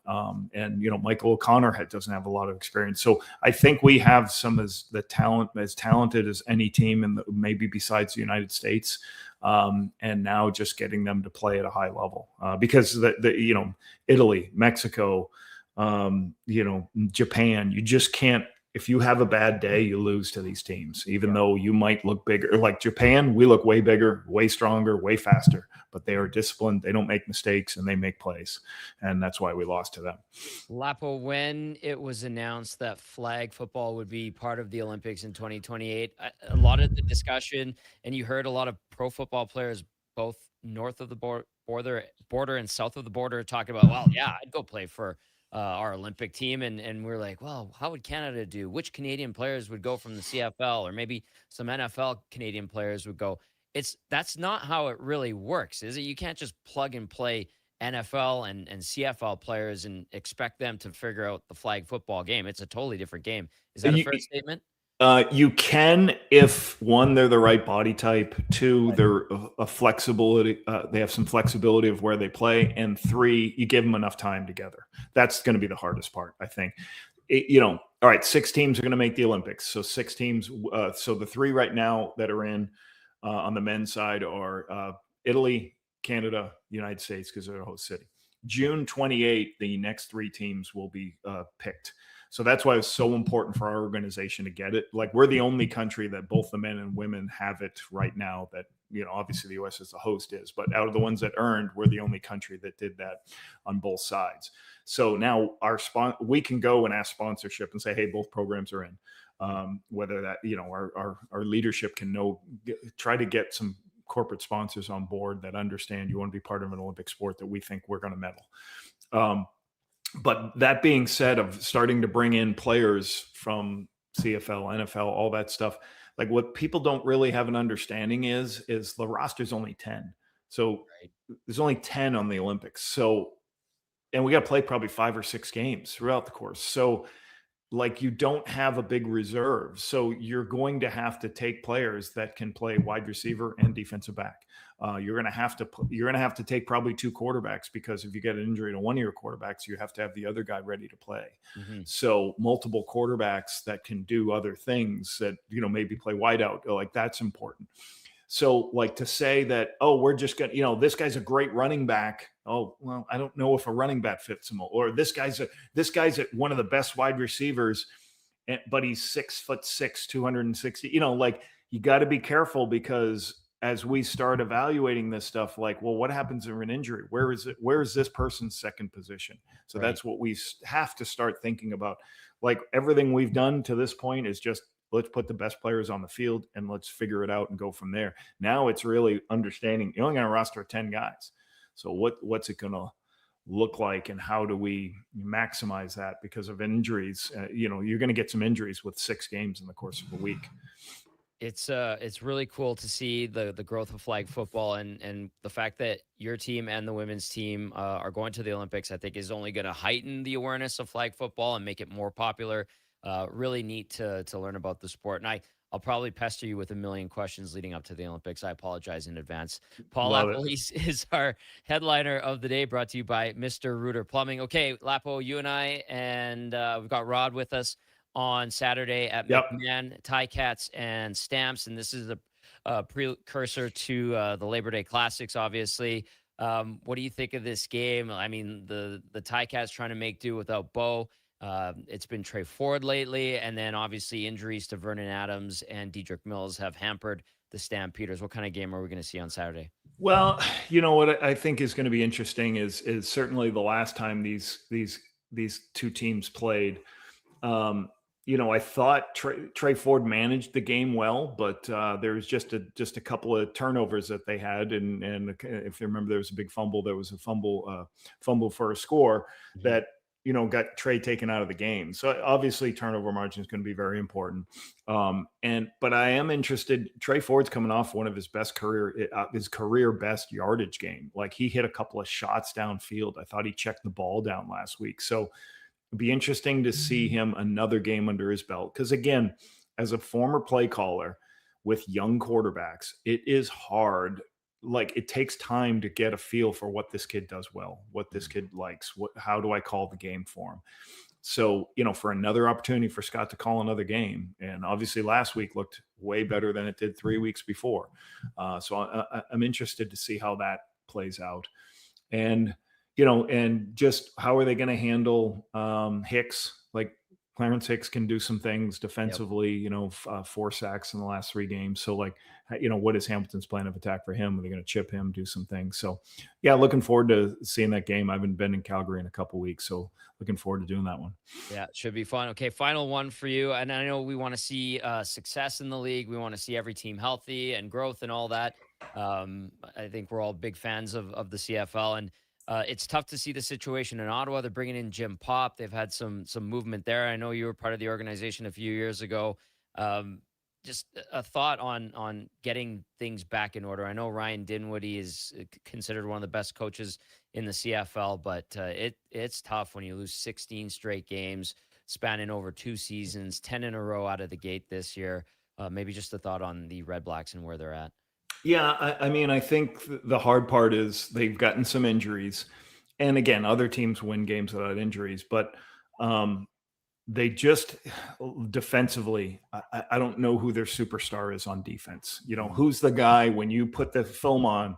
Like, there was a time where when I was, when I used to face Willie Jefferson, he wasn't a teammate of mine. I would be like, okay, let's start the meeting with how are we going to handle Willie Jefferson? Or there were some times you would be like, okay, we are not throwing towards the boundary corner this game because we're going to move him out of the way and we're going to throw to these other people. So I do think they need, some playmakers on defense that can help them. That's a typical thing. And then offensively, Jake Mayer is going to operate within a system, but like whether Jake Mayer can be the guy who can, it just haven't thrown the ball deep very well. They get 0 explosives. And they've struggled in the red zone. And when that happens, it's going to be difficult because they're giving up so many points. They can't keep up with people. And then all of a sudden the turnovers, they're last in the CFL in turnover margin. Those are things that when I was there, the same thing happened. We turned the ball over too much. We had young quarterbacks playing. Caleb Evans was a youngster for me back in those days. So they got to figure out how to do the things that win football games.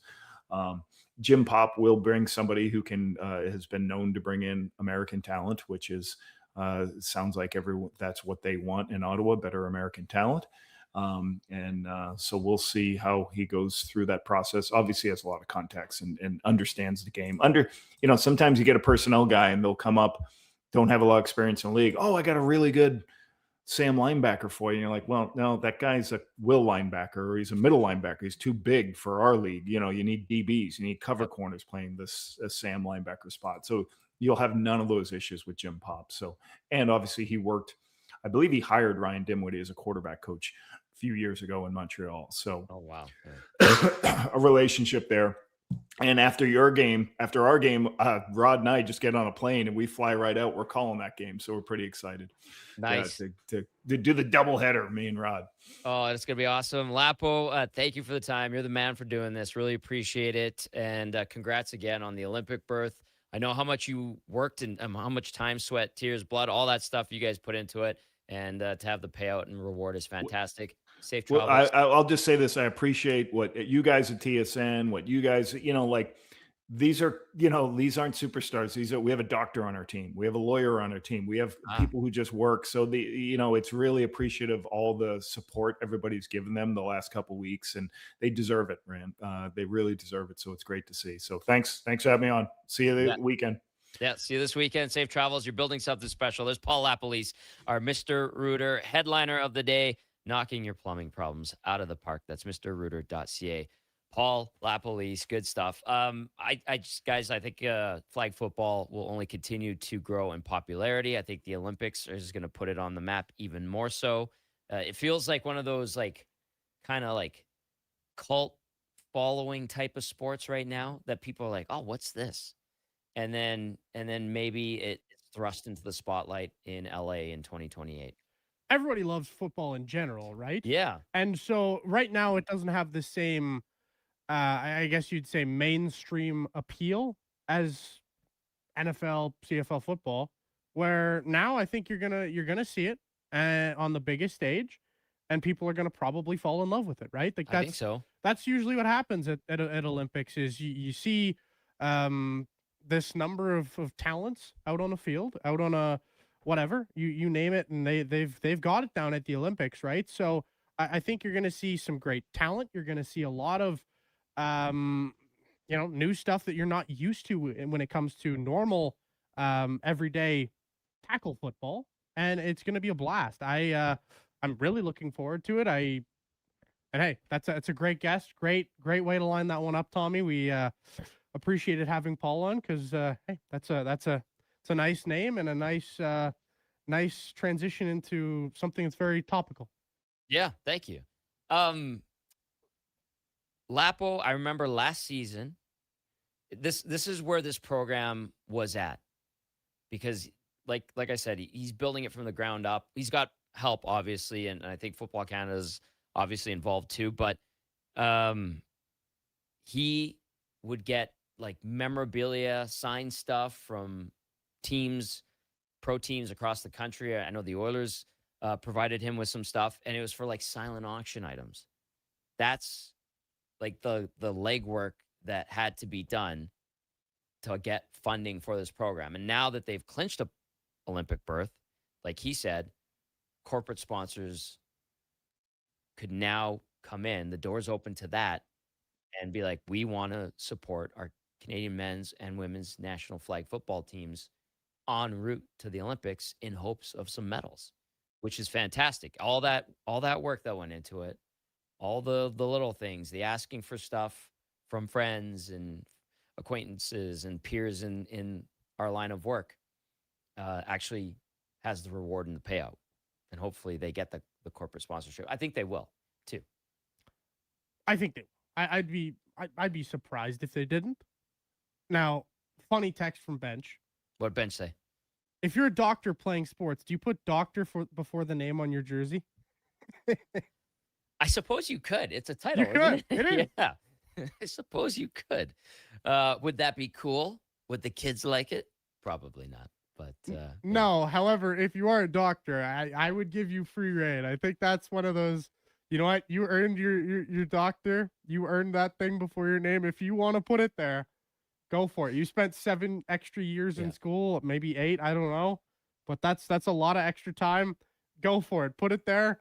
However, yeah, I mean, the fact that there's doctors on this team and other different everyday guys, everyday normal type of jobs. Yeah.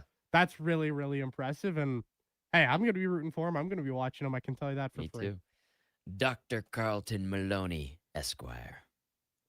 Put that on my jersey, please, and thank you. If you will. All right. Great stuff from Paul Lapalisse. Big thank you to him. He's got a ton of interviews he's got to do, a bunch of CBC stuff. And that's the other thing, too. Like, time is of the essence. And you got to put in the time, the legwork, get the awareness out there. And so I'm glad Lapo was nice enough to hop on today. Really, really appreciate it. And that's why he's our Mr. Rooter headliner of the day. Okay, quick breather. More of your text when we come back. This is the Gazzola Show presented by Bet365 right here on 1440.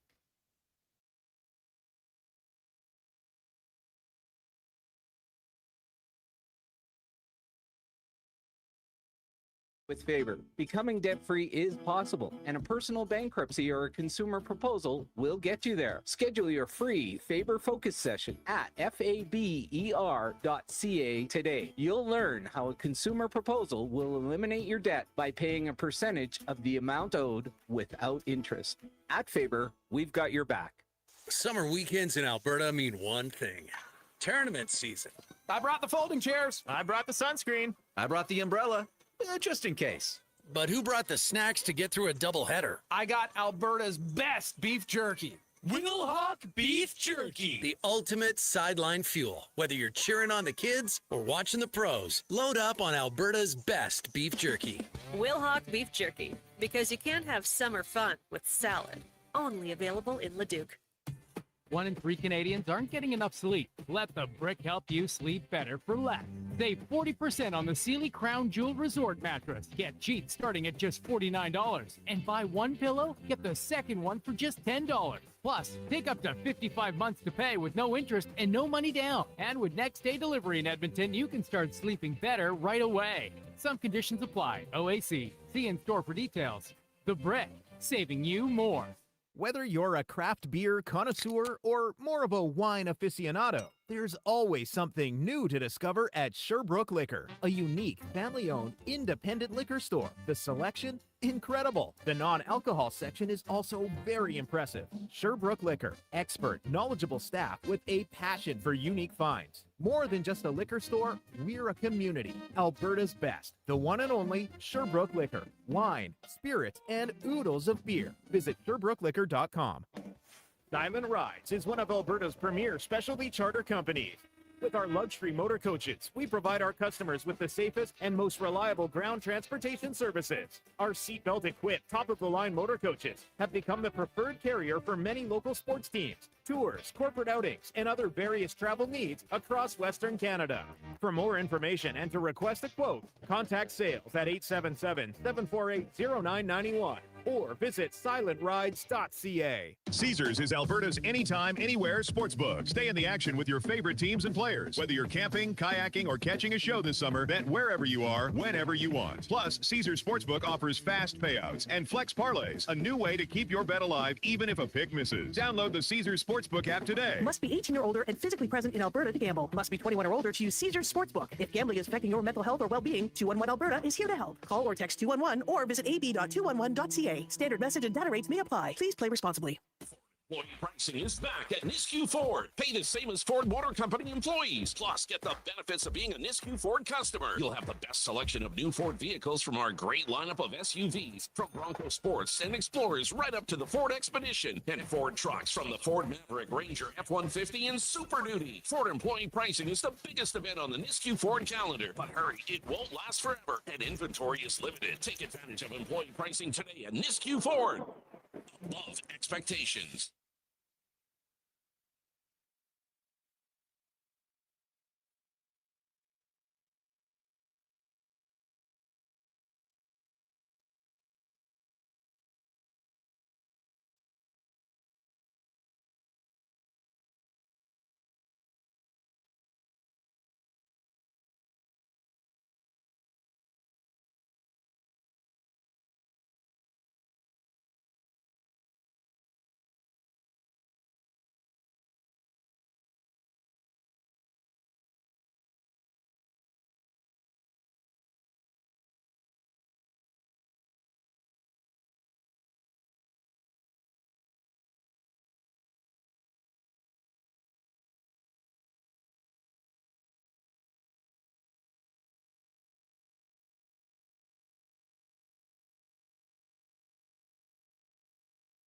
It is the Tom Gazzola Show. We're sitting here yakking about Deadpool and Wolverine, listening to this song. Oh, feel free to chime in. 1-833-401-1440. Yeah, that got us going. I'm sorry, I brought it up, but as soon as you played that song, Donald, to start the segment, we got right into it. Buddy, I love that song in that movie. That scene, epic. It's epic, and just Deadpool and Wolverine. I mean, how can you not love the character of Deadpool? Fantastic movie. All-time casting. Yes. Like, if you're to do, this might be. I might actually make this a topic for in or out, just off this thought process. But if you're to do like a Mount Rushmore of casting decisions, he must be in the conversation. Yeah. I love how they've made him this outsider that wants in. Yes. Yes. And all the breaking of the fourth wall and all. I think it's fantastic. I really love what they've done with Deadpool because the original Deadpool sucked. Yeah, so his mouth shut. Yeah. Yeah. That was what? X-Men Origins, Wolverine. Yeah, that movie just sucked in general. All of it sucked. Fenny and I were, and you were just talking about that. Like, nothing good with that one. The other Wolverine movie, the one where he goes to Japan, that one was much better. Yeah. It wasn't great. It was good. It wasn't great. And then was it the Wolverine, the one where he dies? Logan, pardon me. that one's awesome. Yeah, it is. Anyway, we're geeking out. We're talking about Spider-Man 2. But alas, here we are. Good stuff from Paul Lapalese. Great stuff from JB Thomas and Spec as well. A lot of texts have come in, a lot of discussion around the Oilers and the injury situation. And that's something we'll also discuss with Tyler Yuremchuk later on in the show. We've got Dennis Bernstein coming up in hour number 3. We'll take a look at what's going on in the Pacific Division. DB covering the Kings, but DB's spreading it around. Obviously, he hosts the Hot Stove on SiriusXM NHL Network Radio with Dave Pagnon and Ryan Payton. So those guys are all over it. But it is quiet around the National Hockey League until the Oilers dropped that news on us yesterday. And nobody panic. Nobody freak out. As Jordy says, I agree with Spec. It's too early to push the panic button. There's probably someone on the team who could fill that role besides Babs. We'll figure it out. How much faith do you think should be put into Babs and his ability to figure things out? That's what I'm curious. Will he? Can he? Does he? I don't know. How much faith should be put in? That's what I'm wondering. How much faith, first of all, how much faith do you think the fan base has in Mike Babcock to figure it out, like Jordy points out? But how much do you think he actually will be able to? I think the fan base, half of it has too much faith, and half of it has not enough. Is that fair to say? I know what you mean when you say that. I feel like half of the fan base is like, oh my God, Mike Babcock's one of the best coaches in the world. Yeah. This is an unbelievable move. This is going to work out so well. And then half of the fan base is gone, I hate this. I hate this. I hate this. This is going to be horrible. This is going to be the worst hiring of all time. I think it sits somewhere in the middle. I think it's realistically, he's a good coach, and he's probably going to be able to figure a couple of things out. But do I think he's going to be the best hire ever? No. Like, some people will have you believe that, he's one of the maybe like top 3 greatest coaches, top 5 greatest coaches of all time. Pretty good track record. He's got a great track record. He's done a lot of good things. Yeah. But I could also argue that as a coach in Detroit, he kind of was underwhelming. Like, he wasn't that good. He's a good coach. He won a cup. He went to a couple finals. With that roster, he should have won a lot more than just one cup. Like, that was an unbelievable roster in Detroit. So I could make that argument. I don't know. He also hasn't won a playoff round in a long time. 2013, was it? 2013. So I don't know. I'm somewhere in the middle on how much faith I give him, because he is a good coach. I know that. But he also hasn't won a round in a long time. And I don't know. When you haven't coached in the NHL in years and years, I don't know what's going to happen. So I think you should give him a moderate amount of faith, but I wouldn't go into this like he's going to fix it and it's all going to work out perfectly. You know what I get a lot of when people talk about the team this summer? How do you think they'll do? That's the first question. I always say, and I truly believe this, I think they're going to be better. Why? I agree. Because they're rested. They had the extra time off. They should be rejuvenated. Mentally, they should be in a good place. And I think they're going to have a chip on their shoulder. I think they're going to be hungry. And I think automatically that will put them into a better spot than last year. And having all those attributes replenished, the health, the energy, the mindset, going in refreshed this year and being a little bit pissed off, I think will make them better. And then people go, yeah, but Babs. And I'm like, yeah, we'll see. That's always we'll see. I do think they're going to be a better team. I think last year was tough. A great indicator last year was it took them 55 games, I think, off the top of my head, to win 3 in a row. And I'd have people that would text into my old shows and comment on post games and be like, well, if you win 2 out of 3, you don't need a 3-game winning streak. And by that math, you could win a Stanley Cup. Yes, but good teams go on winning streaks always because they're good teams. There was no consistency last year, and it took too long to find it. They had some really good moments last year. I just think that next year is going to be, this upcoming season is going to be better because of the health factor for the guys that are not injured right now, excluding the 4 that were brought up yesterday. The being pissed off about how last season went. Rest is important. Refreshed. I think that's going to change a lot of things for the better. I really do. I truly think this is still a damn good team. Are they going to need a couple of pieces to make them championship caliber or a contender? Yeah. And that can be done in the season. Has been many times before. Will again. And it could happen with this Oilers team. Anyway, I digress. We need to get to a sports update. We will get to a bunch of texts. A lot of texts have been coming in. Keep those humming. 1-833-401-1440. This sports update with Donovan brought to you by Sean Cunningham of RE/MAX Real Estate. Get the home team advantage for your next move in the Edmonton area. If you're thinking about buying or selling a home, call or text Sean directly at 780-265-0165. Here's Dono. The Sports 1440 update.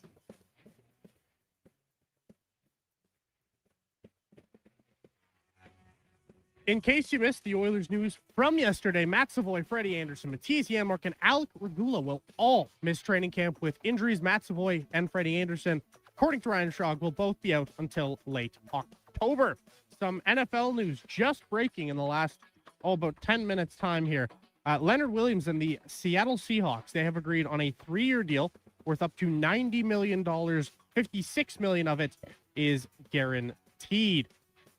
MLB action from yesterday. The Jays, they blanked the Kansas City Royals by a score of 3-0 off of a Nathan Lucas 3-run bomb.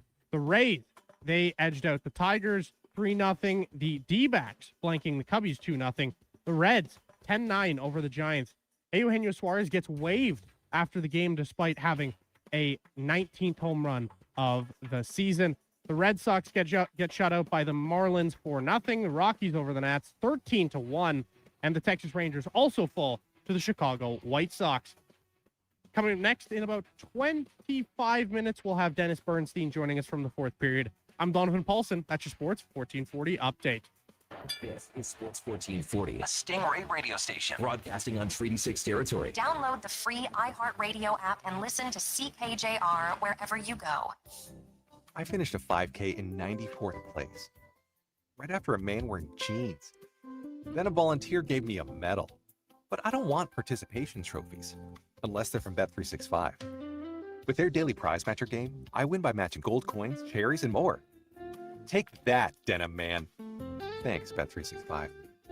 Must be 18 or older. If gambling is affecting your mental health or well-being, 211 Alberta is here to help. Call or text 211 or visit ab.211.ca. Standard message and data rates may apply. T's and C's apply. Mr. Rooter cries like a little tiny baby child. Hey, Mr. Rooter, you've got a package from Mrs. Rooter. Aw, the card says, thank you for our unbreakable bond. You're the Pro Press fitting to my copper pipe. Ooh, what's in the package, Mr. Rooter? Let's see. It's a Plumbus 2000 spud wrench. She knew I'd never buy one for myself. Just like tears. It's flowing or it's free with Mr. Rooter. I love that woman. They're going all out to earn your business at Wolf GMC Buick. Right now, they're seriously overstocked on over 400 pieces of inventory on clearance and ready to move. See for yourself. Click on the clearance tab at wolfgmcbuick.com. And it gets even better. Employee pricing continues with huge cash discounts, 0% purchase financing, and low lease rates on select vehicles. Once again, see their website for details or stop in today. Wolf GMC Buick. We're making it easy. This jersey was worn by the legend himself, signed and everything. You can't just wear it. I'm framing it with expressions and images. Your prize jersey deserves better than the closet. Think expressions and images. Your local custom framer since 91. You name it, we frame it. Love Pro Wrestling. It's the only place you'll find lumberjacks, short kings, mad lads, and a high-flying goose. LPW 51 hits the Rec Room South Edmonton Common Friday, August 28th. After a shocking betrayal at LPW 50, Marsh the Specialist challenges Ty Jackson for the LPW Grand Championship. Plus, Rich King and lumberjack Larry Woods settled their rivalry with a last man standing match. Whether it's a family outing, date night, or drinks with friends, check out Edmonton's wildest party at Love Pro Wrestling. TixR.com/Love Wrestling. It might have been scraped by the snowblower, dented while door crashing, or crunched at the company Christmas party. At some point over the winter, your car was damaged, and it's been hiding under a coat of winter grime. Then come and see Robertson Body Works. We can take care of the damage and the dirt. This week only, call and book a repair and get a complete auto detailing absolutely free. But you have to book your appointment before the week is up. Go to robertsonbodyworks.com. I'm Tim Robertson, and I fix cars. Recently, our company softball team lost the big game by 1 run. Then Dale tried to console us with the quote, winning isn't everything. Well, Dale and I are very different. I get early payout from Bet365. If my team goes up big, I get paid out instantly, even if they blow the lead later. Sound familiar, Dale? Thanks, Bet365. If gambling is affecting your mental health or well-being, 211 Alberta is here to help. Call or text 211 or visit ab.211.ca. 18 plus only. T's and C's apply.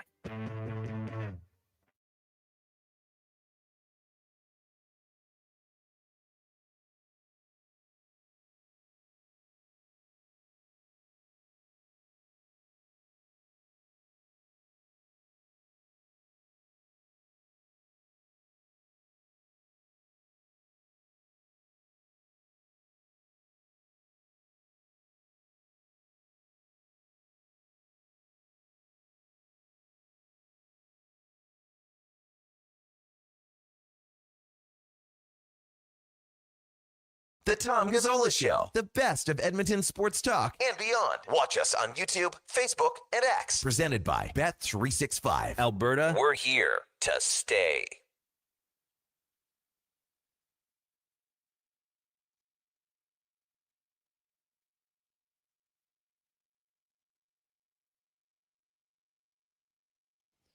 Hour number 3 here on the Tom Gazzola Show on a lovely Thursday. Tom, Dono, and Fenny with you in studio. That's some fun. Great guests so far. Great guests on the way. Dennis Bernstein will be joining us at about 9:20, and then we'll be joined by Tyler Yaramchuk from Daily Faceoff Edmonton in the 10 o'clock hour. Shout out to Paul Lapalisse, Mark Spector, and Jamie Thomas so far hopping on. Great conversation. Lots of hockey talk today, and that will continue. People talking about the Oilers and their injury situation. The team putting out the statement that Matthias Janmark, Matt Savoy, Alec Regula, and Freddie Anderson will not participate in training camp. We'll get to some of these texts. A bunch of coming all over the map. Some of the oddballs are coming out too, I see. They're waking up from their hibernation. The ornery ones. It is about that time. It is that time. It is Oilers season. It's right upon us again. As weird as that is to say, they start next month, right? They start on the 29th. They do. And so the people have awoken from their Oilerless slumber, some of you, and it's a little heated. Really? Oh, you describe it as heated. I would describe it as annoying. Ornery, annoying. Ornery, yeah. It's just, Can't wait. It is funny when people get mad at you for just saying, a fact. A fact. Here's what happened. Oh, you don't like it? Okay, that's fine. That's why we do this. It's a conversation. There's some give and take. It's fun. It's an escape from real world stuff. Anyway, if you're watching on YouTube, thank you. Hit that thumbs up button, like, share, subscribe, all that good stuff. If you're on the dial, appreciate it. If you're listening on iHeart and TuneIn, fantastic choice. Those are great apps to utilize. And then X, Facebook, Instagram, Twitch, whichever way you use to consume our shows. Thank you. Appreciate that very, very much. Maybe even podcasts later on in the day. Wonderful. So good. So good. Okay, let's get to some of these texts. Should we read the ornery? Let's go with the good ones, the ones that add to the conversation actively rather than just be like, hey, you don't know what you're doing. This is what's going to happen. I've heard from my cousin's friend who did the fix the toilet at his place.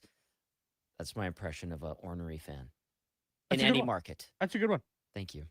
I quite like that. That's how they sound. That's how I'm going to picture him in my head from now on. That's how I sound. The Rig texting in says, it wasn't just that the Oilers couldn't win 3 in a row last year.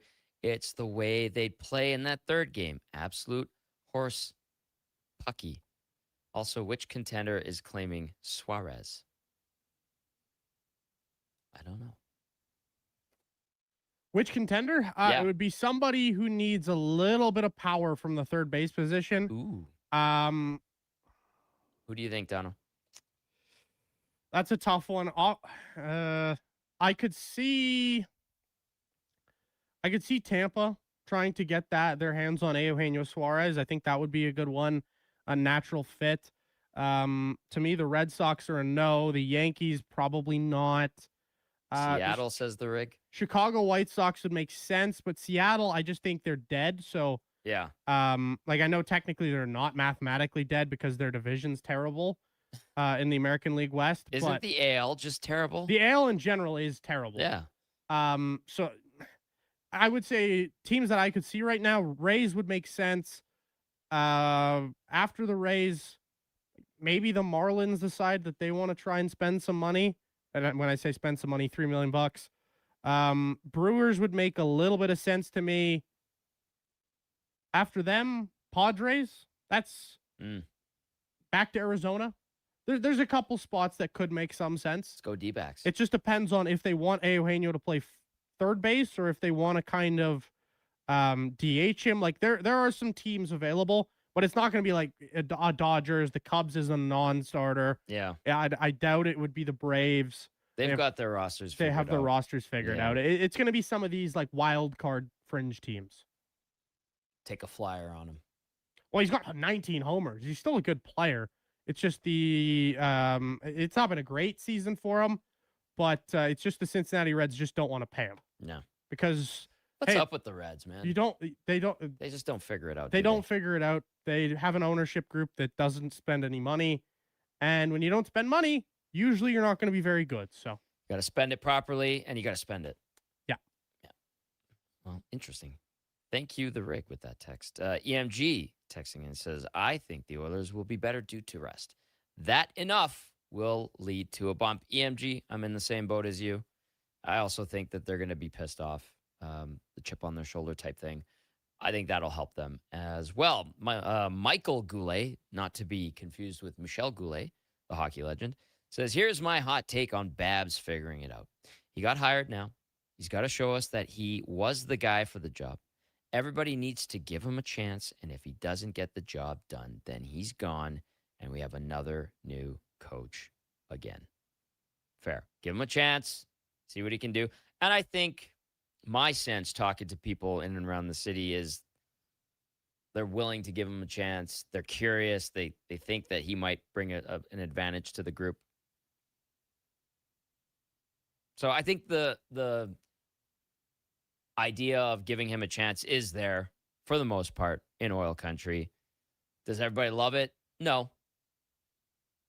But they'll give it a shot as long as it works. I had a former GM in the league tell me that it's a Hail Mary in his opinion. And I said, well, what do you think of Mike Babcock in your experiences with him? He goes, I hate that bleep, but I think he can get the job done. I was like, okay. Great talk. I appreciate it. Let's go to King of Fort Nasty. He says, good morning, Tommy, Donnie, Fenny, and anyone else I may be missing. Why is the exec being so nice today? What's his angle here? Keep your eyes open, boys. There's definitely a hidden agenda here. What are we talking about? Remind me of this, by the way. So he always calls me Donnie the exec. That's right. Yes. Why are you being so nice today, Donnie? I don't know. I'm just, maybe I woke up on the right side of the bed. I don't know. You're in a good mood. I'm in a good mood. It's still sunny out. It's still summertime. Got good weather today. I'm feeling happy. We'll see. Maybe things will change once you get in or out. Oh, that'll be at 9:40? Yeah, the 9:40 staple. Yes, excellent. Hammer texting in. Hammer says, missing training camp, then a month of the season. Savoy will be playing catch-up all season. Time to make a trade for a top 2 winger. Rust? Raquel? And I understand Hammer's desire to, fix a whole problem, however you want to describe it, immediately. And I think he's not the only one that feels that way. I know he's not the only one that feels that way, but you also need to give some guys that you have in the system a chance. And the best time to do that is at the start of the year, especially if they have a decent camp and show some growth and progress. I think of Mike Howard, who knows, maybe Quinn Hudson, maybe there's another guy that steps up and fills that void in the meantime. But instead of going out and getting somebody and spending whatever cap space is left, what do they have? Just over $5 million. And you want to use that late in the season at the deadline, right? Ideally. You see what you got first before jumping in and spending that money and spending assets, quite frankly, as well. So I think, as Low Tide likes to say, keeping the powder dry for the time being is okay. It sucks, but if you're missing Savoy for a month and Anderson for a month, like Rashad was pointing out, see what you got. And if we agree that we think the team's going to be better regardless, just because of health, rest, energy levels, having a chip on their shoulder, then I think they should, in theory, be okay. Give it a little bit of time. Brewster, not Booster, says, don't spend now. I agree. Sean says, people don't have a choice but to give Babcock a chance, just like the Oilers had no choice but to hire him. Satire at its best. That's from Sean. Robert says, is Evander Kane an option, given that Babcock can likely manage him better? One word, no. No. I don't think they want to deal with his act anymore. I think that he wore out his welcome. I know he speaks very highly of Edmonton. I think he still comes to town quite a bit. I think when they moved on from him, they were like, okay, thank you. We appreciate it. It's been nice. Let's move on. And I don't think they want to revisit that, from everything I've been told. Matt Leduc texting in says, baseball teams put guys on waivers this time of year all the time. Hell, they put Joey Bats on waivers one time, the Jays did. It means nothing. Didn't Encarnacion end up on waivers at one point as well, back in the day? Oh, geez. That's something I would have to Google. I do not remember. I think he did end up on waivers. Sarah chiming in says, the peace and quiet and sanity of the offseason has come to an end. It was kind of nice while it lasted. Hello, Sarah. Good to hear from you. Yes, it was kind of nice. Bring on the chaos. Away we go. You are right, Tommy. It wasn't Encarnacion. It was Encarnacion. Yeah. He was claimed by Oakland off of waivers. That's right. From the Toronto Blue Jays. And then he ended up back in Toronto. And then became a star. Smacking those dingers, had the parrot on his shoulder, all that good stuff back in the day. That was a long time ago now. Ed Wing. Yeah. Ed Wing. Northside Jason, speaking of the Jays, says, the Blue Jays could use a guy that can hit more than 8 home runs at home. Run totals are crap. It's frustrating watching them sometimes. I completely agree. If I would build this team entirely different if I was in the position to be doing that, but unfortunately I am not. So there is no power on this current iteration of the Toronto Blue Jays. And they could really use Eugenio Suarez, but something tells me he's not good enough defensively. And they already have Kaz Okamoto to play third base, which, hey, you know what? He can play other positions, or he could DH, I guess, in theory for you. But I doubt the Jays would be interested here. That's just not up their alley, I don't think. Because, like I said, you got to be in contention for that Team Gold Glove. It's a must. We'll see. Got basically a Team Gold Glove dynasty. Somehow they didn't win it last year, but they won it 3 consecutive years in a row. Impressive. It is impressive. It's a dynasty. It is a dynasty. Nowadays, 3 years constitutes a dynasty. Sometimes. Remember we were talking about the Blackhawks almost dynasty? Yeah. That's where we're at in sports. Northside Sam gets the final word of this segment. Northside Sam says, gentlemen, I don't want to like Babcock, but he coaches my team now, so I have no choice. I hope it works, but I'm worried. Count me in the camp that thinks we are going to miss Nurse way more than we think. Northside Sam. I agree with Northside Sam. Now, Darnell had some rough years, but he's a good NHL defenseman.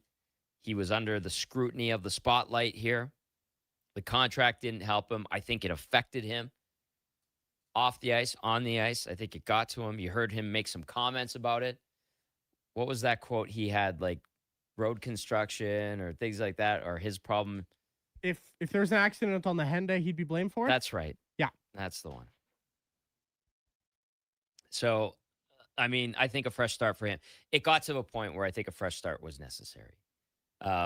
We'll see what Shea is like. We'll see how Wallman holds up. We'll see what Mukamadulin can become. But that's a lot of question marks, isn't it? But we would ask, is Darnell going to have a better year? That would be a valid question mark going into this year if he were still on the roster. There's a lot of question marks. Usually they aren't a great sign, but when they are like good players just needing to bounce back, then I'm a little more lenient, but I am still a little bit concerned with the amount of question marks. That's fair. That's natural. That's instinct. All right, the conversation continues with Dennis Bernstein from the fourth period. When we return, this is the Gazzola Show, presented by Bet365 right here on Sports 1440. It's time to hit the green. Elevate your golf game with Country Club Tour Golf Academy. No matter your experience, our PGA of Canada teaching pros are here to help. Enjoy lessons year-round between our 7 CCT golf courses and 2 state-of-the-art indoor facilities. Choose the location convenient for you. We offer private lessons, group lessons, expert club fittings, and junior camps. Visit our website to learn more and get ready to take your game to the next level. Booking is easy. Go to countryclubtour.com/golf academy and schedule your lesson today. What if you could hire motivated, safety-trained youth with no risk and funding to support you? At Careers The Next Generation, we make hiring easy with funded internships across Alberta in trades, IT, forestry, and more. Interns are WCB covered, complete high school accredited safety trained, and arrive ready to contribute from day one. With 42% of RAP students completing their apprenticeship by age 22, you get skilled workers faster. Spots are filling up. Visit careersnextgen.ca today. At GS Construction, we won't quit until we find a way to get the job done. And the right person makes all the difference. We're looking for our next superintendent, an experienced leader ready to take on the role. Because while GS Construction is building the water, sewage, and drainage systems Edmonton communities rely on, the superintendent is building up the team. If you know how to keep a job site safe, productive, and moving, we want to hear from you. Visit gsconstruction.ca/careers today. The Chicken Parmy Burger. Mick Extreme pulled pork, garlic and black pepper chicken McNuggets, cheesy bacon McFlavor fries, and the Stroop Waffle McFlurry. You've scrolled them. You've screenshotted them. You've never been able to order them until now. This is the McDonald's World Menu Heist. The most wanted menu items taken from around the world, now in Canada. Get them while you can. For a limited time only at participating McDonald's restaurants in Canada. Got a car you're ready to part with? Find out what it's worth. Fast, easy, and totally free at Go Auto. We're talking top dollar trade-ins, whether it's a little worn or still rocking that new car smell. Just a few clicks, and boom, you've got your value. Text value to 780-777-7777 to start. That's value to 780 all sevens. Why guess what it's worth? Let Go Auto show you the money. Alberta, this one's for you. Around here, trust takes a few winters. It's why players have known Jackpot City since 1998. Home to hundreds of exciting casino games, live dealer action, and new adventures waiting to be discovered. Jackpot City, nothing beats the original. Please play responsibly, 18 years or older, Alberta only. If gambling is affecting your mental health or well-being, 211 Alberta is here to help. Call or text 211 or visit ab.211.ca. Hey there, it's Brandon Douglas from Sports 1440. I was tired of slow, unreliable internet connections, so I signed up for Starlink. It's fast, reliable even in bad weather, and has made streaming for movie nights and online gaming so much better. The summer doesn't mean a break from watching sports, and I've been streaming all the games seamlessly when at the family farm, despite the remote location. If you're ready for a better internet experience, you can order online in 2 minutes at starlink.com/radio or call 1-888-GO-STARLINK.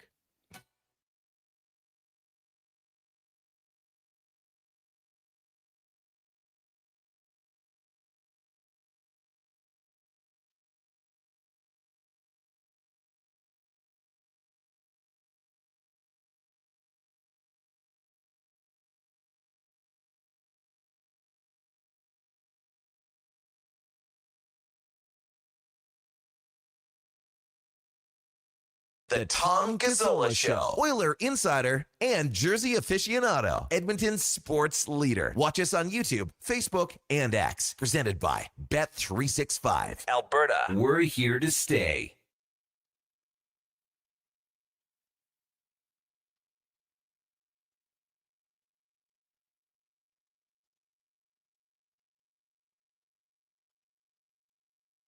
We roll on Thursday edition of the Tom Gazzola Show, presented by Bet365. Tom, Dono, Fenny in studio. Dennis Bernstein standing by from the fourth period. Of course, you could text us 1-833-401-1440. Lots of hockey talk today, and that continues with one of my favorite people in the world, Dennis Bernstein, DB. Thank you for being on the show. I'm very happy that you agreed to hop on, and I'm assuming you've just returned from a trip from the French Riviera. Maybe you were in Monte Carlo, played some cards. I don't know. Where have you been all summer? No, I've just been low-key to Tommy. And you know what? This is why I love your show. And you know I'm a fan. I tune in, and I get to hear Jay's talk and Evander Kane talk. Yeah. It's so great. Tremendous. That's great. Talking about last place teams and guys who shouldn't be on the Edmonton Oilers. But great to be with you. We low-keyed it this summer. We were going to go to Europe and decided not to. Can't wait for the season to get going, Tommy. But great to be with you on 1440. I love how you just come out and say it. Evander Kane has found he's burrowed into some Oilers fans' hearts in a way, I would say. And you just, I don't like to be the bearer of bad news, but they're done with him. And I'm glad that I'm not the only one that has to say it, and that you just point out what is a fact. Okay, what's going on with the LA Kings? Because I know you're going to be all over that beat, but you also cover everything else around the league. What's going on with the Kings this offseason? Well, a couple of questions. First of all, how's Peter Laviolette going to put his signature on this team? It's going to be a more aggressive offensive team. Can they add more offense without giving up too much defense? They were, 29th in scoring, 7th in defense. Here's the one big issue, and I'm going to be writing a column probably coming out next week, Tom. Like, what do they do in the middle? Right? They did bring back Lawton. They signed Eric Halla. But their conversation is going to be about, do you move Adrian Kempe to the middle? Which is viable, but do you take your best player, a 40-goal scorer, and play him, quote-unquote, out of position? Now, there's logic behind this as well. I was in L.A. I've been in L.A. for a long time. When Adrian played center back in the day, he wasn't good. Can't win a faceoff. He's going to be about a 40% faceoff guy. But he's a much better player now than when he was playing center before. The question is totally different assignments when you're playing the middle, Tom. Yeah. He's going to get the puck, in the neutral zone usually, on the wing with that devastating shot. Now he's going to have to play deep in the zone. Does he have the speed to come out of the zone and do entries? Yeah, number one. Number two, he's not that great of a puck handler, Tom. And when you play center, usually you have to play. You have to be a pretty good puck handler. Now, if you're playing with Panarin, Panarin can drive and be the puck possession guy on that line. That's number one. Number two is, sure, you want to play up tempo, Tom. Absolutely. Yeah. Have you seen the blue line? There's one guy that can play up tempo. It's Brant Clark. Now, Brant Clark should be a huge beneficiary of Laviolette's offense, but Drew Doughty is not the same guy. Like Mikey Anderson, Joel Edmondson, our two friends, Cece and Dumoulin. Yep. It's going to be very, very interesting, Tom. And there's a question mark in net. The organization's been very, very loyal to Darcy Kemper. And then Darcy got hurt in the middle of the season. Forsberg came in. I thought he played very well in the playoffs. Like, do they automatically give it back to Kemper because you don't lose your job because of injury? Or do they go with a guy that's played better? So there's a lot of question marks. But Laviolette is the best coach they've had here since Todd McClellan. Right. It should be a more exciting team. But does all this work? And if you experiment with Kempe in the middle, Tom, this is the one season that's the toughest because the preseason's the shortest it's ever been. So you've got maybe 2 or 3 games and a couple of weeks of training camp to figure out if Kempe's the guy in the middle. Do you have to extend that experiment into the regular season? Will that cost you points if it doesn't work? And does that affect you making the playoffs? DB, where's Byfield in all of this? He's the 1C. Right? Yeah, but is he a true 1C? Has he grown into it? Has he earned that? Like, how do you describe his development? Because I know there's so much that's desired of him, and he's shown some glimpses, but where is he at? Can he handle that burden? Okay, I'm going to rip my former coach here, Jim Hiller. Did you see how Byfield played under DJ Smith? He was great. Look at the numbers. He was aggressive. He had the puck more. He had more confidence. He could do it. And with a guy like Laviolette, they're making a huge bet with Laviolette. But one of the reasons why is that Tom, this has to be the year to figure out what Byfield is, right? I'm not saying, hey, if he gets 50 points, trade him. But that's one of the reasons they brought Laviolette in. So can he be that guy? Yeah, I saw down the stretch when they were life and death to make the playoffs last year, Tom. He was really good. Can he do it? Yeah, if you kept Kempe on the wing, let's say, and you put Holla or Lawton at the 2C, right? And you played Kempe, Panarin, and Byfield in the middle, that's a legit top line. It is. It is. So, but they have to find out. They have to find out if he's going to be a 75 to 80 point scorer. They need that from him. But because of the uncertainty of that, that's why you hear the conversation about putting Kempe in the middle. Dennis Bernstein with us from the fourth period and SiriusXM NHL Network Radio on the Hot Stove on Saturdays. Great program with Dennis and Dave Pagnotta, as well as Ryan Payton. A name that popped up earlier in the show on the text line, DB, was Corey Perry, who returns to the Kings. Why did Kenny Holland go back and get Perry again? Okay. Does somebody from Edmonton really ask why that happened? Because Kenny loves veterans. It's as simple as that. He loves his veterans. And while Corey was here, he had a rough end here. He went, I think, 20 games without scoring. But if he's going to play on the fourth line, Tom, and play 10 minutes a night and get on the second unit power play or maybe the first unit power play, I got no problem with it. Look at the contract. It's not arduous. And if the team regresses, then you trade him again. And then you got a second-round pick for the guy. So you trade him. So I've got no problem if he's on the fourth line. If Corey Perry finds a way to get to the top 6, and I don't see how, given their wingers, and you add Zuccarello, Fiala's coming back from injury, but on the bottom 6 and probably a fourth line, no problem with it because he was well-liked here. He knows what he's doing. They need some jam with that guy. I get it. I understand it, although some fans here in LA don't really. You know Oilers fans, and you know that when they fall in love with a guy, they ask if they could bring him back. It's just it's a thing. It's a thing. He's still effective, Tom. Like in that role, he's a role player. Like if he's playing 16 minutes a night, then you're in trouble. Then you either got injury or performance issues. But if he's going to play 10 minutes a night and be a power play specialist, no problem at all. I actually like the move. And he wanted to come back. He didn't have to come back. Like he asked to be traded. I understand that because it didn't look like they were going to make the playoffs. Yep. I like the move if he's going to play fourth line. DB, last year, this division was called a pillow fight by the best player in the world. And do you foresee it being a pillow fight again in the Pacific Division? Yeah, it might be a bigger pillow fight. Oh, Actually, I think might big. There's a lot of question marks. Now, is San Jose going to make the playoffs? You know, you add the two defensemen, Nurse and Truba. They should be better another year. But is there a clear-cut team that you could say, okay, you can pencil them to get to a conference final? I don't see it. I really don't. I think there's question marks in Edmonton. There's definitely, you talk about regression. I want to see Vegas this year. Yeah. I think there's going to be a lot of new coach. It's an older team. They don't really have a number. You know, Carter was good for a while, and then down the stretch, the cup final, he wasn't very good.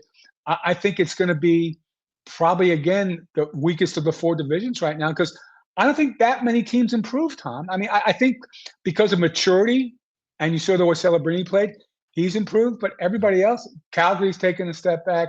Vancouver's going to be a disaster. When I look at the top of the division, yeah, it's probably going to be another pillow fight, but that opens the opportunity because some team is going to be the 2 seed if they win the division. What about the Ducks, DB? Because they were kind of tracking positively, and then all the stuff with Carlson, and they had to make. Gauthier doesn't have a contract, Tom. Exactly. Like this feels like their progression and regrowth and all that is being kind of kneecapped, essentially. Is that a fair statement? Yeah, and you look at the right side D, guys that left, like Gudas left, Trouba left, the whole right side left, and they're not a good defensive team. Just, Tom, they weren't good defensively with those guys. I know. So now you're asking guys to stand up and do it. There's a price, and I get it. You didn't have a choice. Philly put a gun to your head. You had to make that move. There's a price to pay for that. Like, what are you going to pay Carter Gauthier? Like, how are you going to add to this team? It's a difficult situation.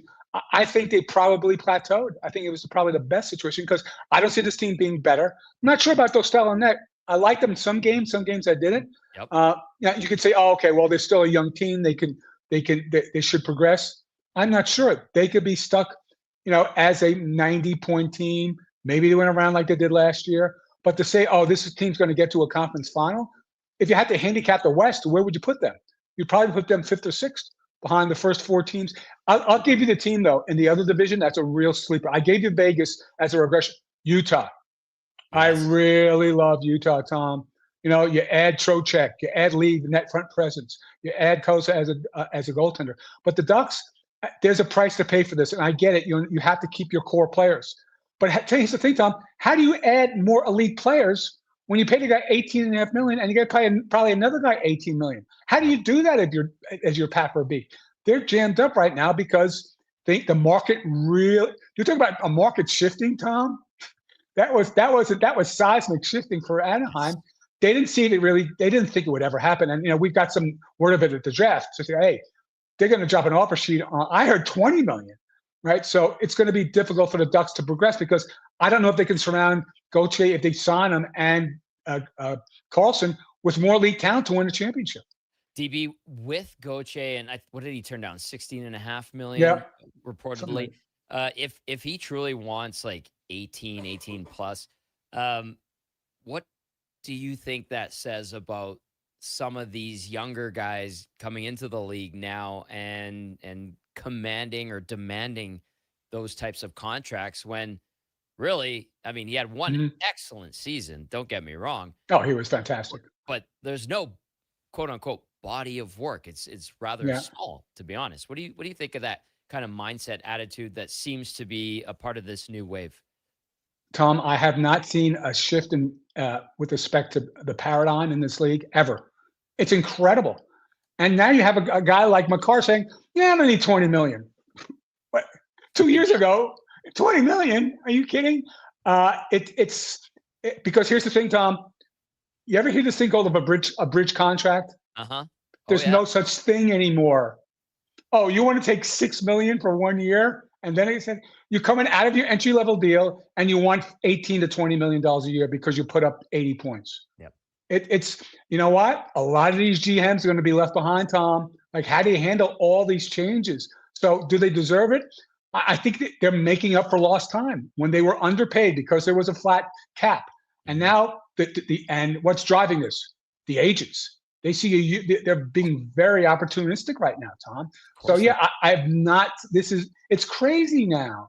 It's crazy. Even the Ducks to give Jackson LaCombe $9 million when he played 2 years. It's nuts. There's no more bridge contracts. You've got to go from entry level deals to 15 to 17 million for a top line player. That's crazy. That's nuts. And it's the best GMs. They'll figure it out and figure out how to build these teams. It's going to be difficult. The one team in the East that doesn't have that problem that will is Montreal. Right. They got in and they got guys in under 10 million. So they look like they could be very dangerous.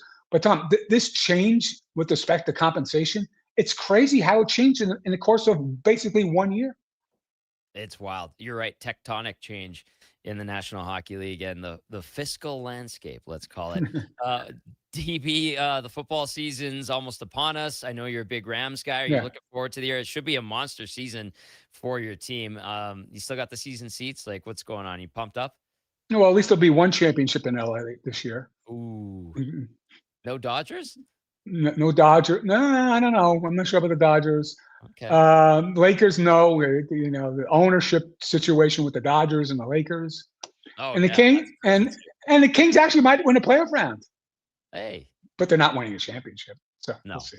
Yeah. But yeah, I got my season tickets. Can't wait for the games to get rolling. I'm not going to Melbourne. We went to Melbourne a couple of years ago for Kings Coyotes. That was fantastic.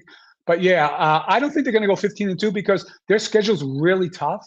As great as this team is, and if the GOAT comes back, number 99, all bets are off at that point in time. But yeah, can't wait for football to get going. But really excited that hockey's starting earlier. And I think it could be as intriguing as last year was, Tom. And I don't think Carolina's going to repeat. I think this is wide open this year. Yeah. Again, I think it could be a great season for the fans to watch the NHL. Speaking of traveling, you coming up here at any time? Yeah, of course. I have to stay at the JW. Yeah. It's waiting for you, baby. It's waiting last night. Yeah. Oh, Mr. Dennis, good to see you again. Mr. Dennis. Oh, great. Always great to see you. DB, always a pleasure, truly. You know I mean that. And we'll be talking soon, okay? Tommy G, always great being on 1440 with you. Thanks for the time. Appreciate it. Absolutely love it. That is Dennis Bernstein. He is the best covering the LA Kings and the league. Check him out. Fourth Period and SiriusXM NHL Network Radio on Saturdays. Him, Dave Pagnotta, and Ryan Payton are together on The Hot Stove.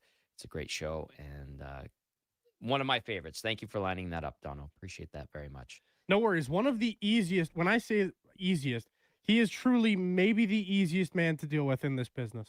He's also one of the most fascinating people in this business. Great at what he does. Obviously, a wealth of knowledge and experience, great connections and sources. And also was like, I think DB was in with Red Bull in the early days. He's got race horses. His wife, Patty, is amazing. He's a great guy. Like he's the most interesting man in the world. That is like the NHL version of. He's the NHL's Dos Equis, man. He is. He's my favorite. Great style. Love DB. He's a beauty. I love to. Every time I get him on the show, he's truly the easiest man in the world to text back and forth with. So I always appreciate having him on. And hey, the more we have him on, the better, because usually, like you said, the most interesting man in the world, the NHL's Dos Equis, man. He just truly does it for the love of the game. I've had the good fortune of hanging out with him a lot over the years, and especially with the playoff series between the Oilers and the Kings.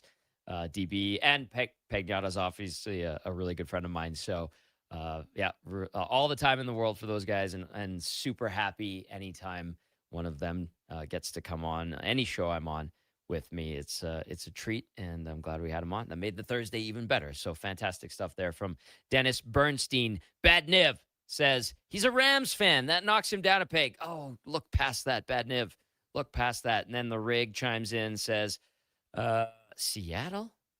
Oh, no, that was, we're talking about Suarez. My bad. I thought we were talking about the Seahawks and the NFC West. Because the NFC West, like, I think the Rams should finish first, but Seattle will have something to say about that. I know Montana to Rice will probably, don't forget the 49ers.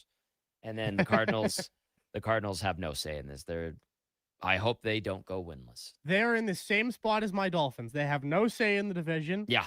I'd be okay with winless, personally. Don't do that to me, Secure Donnie. that first overall pick. You know what? It hasn't That's helped what them in the matters this year. past. Hasn't helped them in the past. This is true. However, supposed to be a good QB class. Now, the Dolphins, of course, have Willie Franchise, so maybe they don't need that quarterback. But Yeah. I'm saying this mildly tongue-in-cheek. But, yeah, no, I mean, it should be a great season of us basically crying on the couch. Yeah, you know what? Yeah, you're right. I mean, what I ended up doing a lot of last year was watching the first half and then determining at halftime, most times, to be like, do I watch this painful onslaught or do I just go enjoy my Sunday? And most times it was just go enjoy your Sunday. And that might be the case again this year.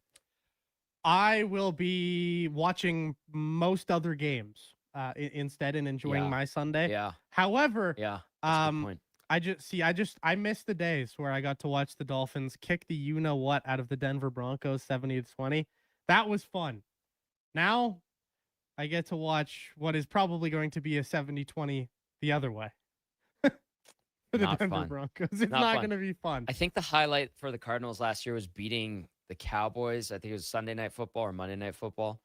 And I put a lot of money against Arizona that night, and it cost me a little sprinkle. Who was Gamble it? responsibly. Who was it that game last year that dropped the touchdown? Is it DeMercado? Yes. Dropped it on the 1 yard line to make Yes. them lose the game. Yeah. Yeah, that I was believe that's the one. the perfect summary of the Arizona Cardinals season. Well, they last won year. against the Cowboys Yes. in Dallas, but Yes. DeMarcado did have the drop after, like, it was a huge gain. This is stupid. Don't drop the ball before you get into the end zone. And keeps happening. I can't believe people haven't learned their lesson on that. Oh, my goodness. One more football text. This comes from Cam Tate. We'll have Cam and Eggs later on in the show. Tater says, from the remote Cam, he's not in studio with us, says, great interview with Paul Lapalisse earlier about the flag football. And it finally dawned on me why flag football isn't played in a nudist camp. I mean, where do you put the flag? Ba-dum-bum. Cam Tate off the top rope. Nicely done. Thank you, Tater. Appreciate that. Okay, when we come back, it's going to be In or Out with Donovan. This is the Gazzola Show, brought to you by Bet365. Are you a skilled laborer? All Star Construction wants to talk to you. A heavy equipment operator with Traco or backhoe experience, All Star Construction wants to talk to you, too. With work in and around Edmonton for local land developers, All Star Construction offers year-round employment. Whether it's power, gas, or telecom, developers rely on All Star Construction to get the job done. So if you're a skilled laborer or a heavy equipment operator with Traco or backhoe experience searching for work, search All Star Construction on Indeed. Guys, there never seems to be enough time in the day. But you need to make time for this. Ken Franchek here. If you're 40 or over, a quick PSA blood test is crucial for early prostate cancer detection. The Prostate Cancer Center's Man Van is a mobile health clinic driving change for men's health. A few minutes could save your life. To get the Man Van out to your business or event, book today at getcheck.ca. Plan for success in 2027 with help from the Co-op Grow team. With the latest on-farm technology, our agronomists will work with you to gather and interpret soil samples, analyze data, and gain more insight into your fields. We offer local expertise and trusted advice to help you plan your inputs and prepare for the unexpected. Get ready to make data-driven decisions with Co-op Ag Zone Field. Make a successful 2027 crop plan to meet your field's potential. Talk to your Co-op Grow team today. I finished a 5K in 94th place, right after a man wearing jeans. Then a volunteer gave me a medal. But I don't want participation trophies, unless they're from Bet365. With their daily prize matcher game, I win by matching gold coins, cherries, and more. Take that, Denim Man. Thanks, Bet365. If gambling is affecting your mental health or well-being, 211 Alberta is here to help. Call or text 211 or visit av.211.ca. 18 plus only. T's and C's apply.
The Tom Gazzola Show on Edmonton's sports leader, Sports 1440. Presented by Bet365. Alberta, we are here to stay.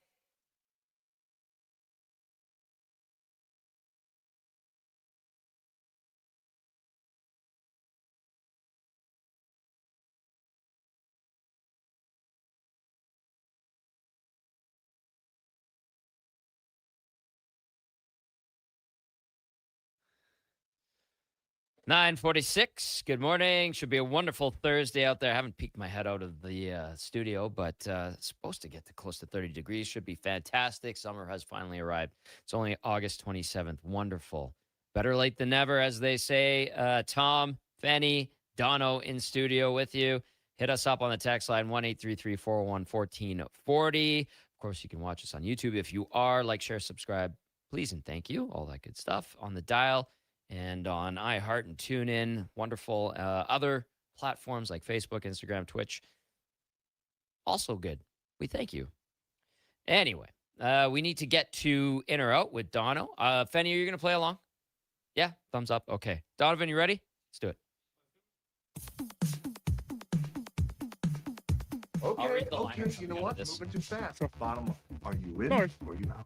In or out of what? No time for questions. Just action. In or out. Well, then I'm out.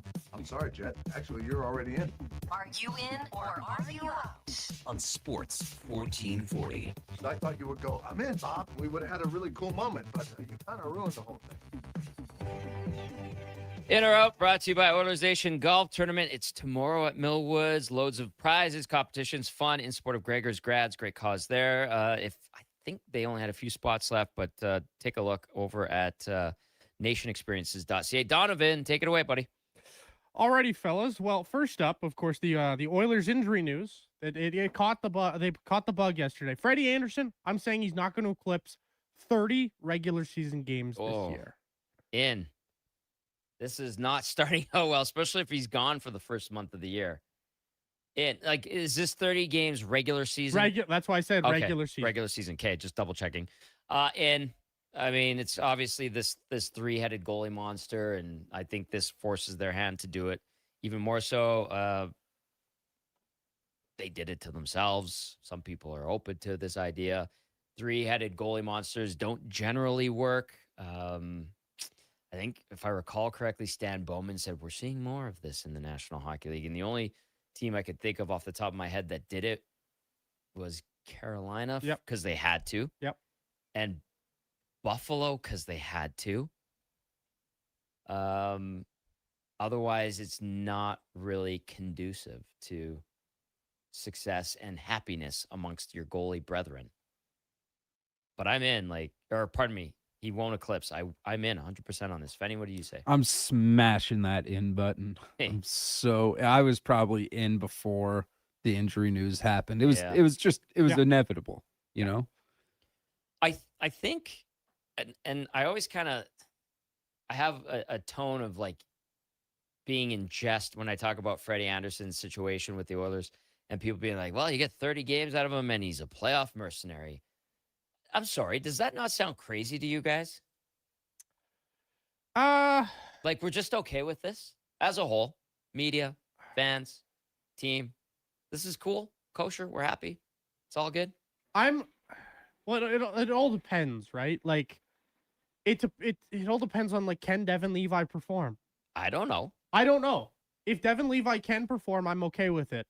If he can't, then you're rolling with two goalies who are probably not going to perform, and him and Tristan Jarry, and then you might just not be that good. So I'm okay with it because of the number.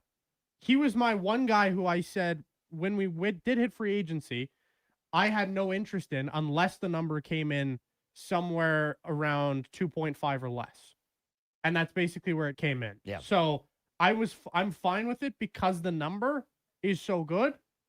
But if he was a guy that they had to pay $4 million, which I don't know if you saw the clip that the Oilers released for Oilers Plus or whatever, but his original ask was basically $4 million. They were like, hell no. Yeah, no thanks. You can't pay that guy $4 million. So I'm fine with it because of the number, but it's a fair point, Tommy. It's a fair point. The heavily filtered clip? Yes, of course. Just saying. Oh, of course. Yeah, that's got to go be run through the Euler filter a couple of times before it sees the light of day. Yeah, in on this one. If it works, fantastic. Maybe it does. We'll see. But yeah, in. Does not eclipse 30 regular season games this year. Second up, after the injury news, I think 35 points for Matt Savoy would be a fine year. Assuming he does miss this first month. What do you have last year? It was 39. 39. I think, right? Yeah. Would that be considered stagnant? No, because he'd be out a month in theory. Yeah, in. I mean, if his plays, 37 year old. Sorry. yeah, if he plays, what's in that? How many games in that first month? Like 14? Yeah, it'll be around that ballpark. So he plays 60. Let's say he doesn't miss any other time, 60 to 70 games, and he gets 35 points. I personally would hope for more. So I would like to still see like 40 plus, and that's a thin line there, but.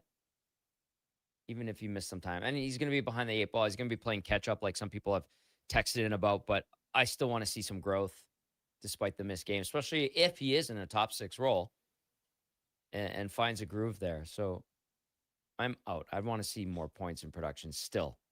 Maybe that's me being too demanding. Benny, what do you say? You said no more than 35 points? I said 35 points would be fine. Yeah, I'm in. I'm like, if he gets to 35, I think you call that a success. Because if he is in a walking boot right now, as per sources, yes, my source Tom Gazzola, yes, that's what I was told. He's been in a walking boot for the last week or so. He's not going to be even close to 100%, even when he does come back. I think it's going to take him a little time to get his legs under him. So like, if he ends up with 35, I think you call that a fine season, because I think it'll probably be a slow going first 15 games for him when he's back. I'm right with you. I think that first month or so is probably going to look tough and oddly reminiscent of what you saw towards the beginning of his NHL career. 2 points in that first 15 games. I would expect maybe a little bit more than that. Yeah. But I think people are going to need, now with the injury, I think you're going to need to have a little bit of leniency and lowered expectations. This was a guy who I thought coming into the year with full health, I thought he could hit 50 points. I had him for a 50-point player. But now with the injury and the knowing it's probably going to be a slow coming back, and you don't know what the Mike Babcock factor is going to do for him too, right? Doesn't have the trust of the coach yet, you'd imagine. So I think 35 points, I would be totally okay with it. I would want more, much like you, Tommy, but I'm okay with 35. Maybe I'm being a bit demanding, but I really was encouraged by his progression. So was I. And I'm rooting for this guy. So am I. Yeah. I love the player. Yeah. He does everything I like in a player. So I'm really looking forward to seeing the continued progression of Matt Savoy. Mm-hmm. But off to number 3 here. We of course went out to Jamie Thomas in the second segment of the program. In case you missed it, go back and check Apple, Spotify podcasts, wherever you get those podcasts. But the Jets, I'm saying they're going to bounce back and squeak into the playoffs again this year. Out. I think it's going to be another frustrating year. I think they're going to be better than last year. They had their moments where they kind of woke up. I know the Hellebuck injury really hampered them when he was out. What did he miss? 6 weeks. And then it took some time for them to recover, and they kind of started getting hot, but it was almost too little too late. They do have the talent to be a playoff team, but their division is a gauntlet night in, night out. And I don't know if they have the gusto to do anything to get past Colorado. Dallas, Minnesota's supposed to be excellent again. Utah's on the up and up. And I think, if we're talking about the Jets being a wild card team, then they're going to have to contend with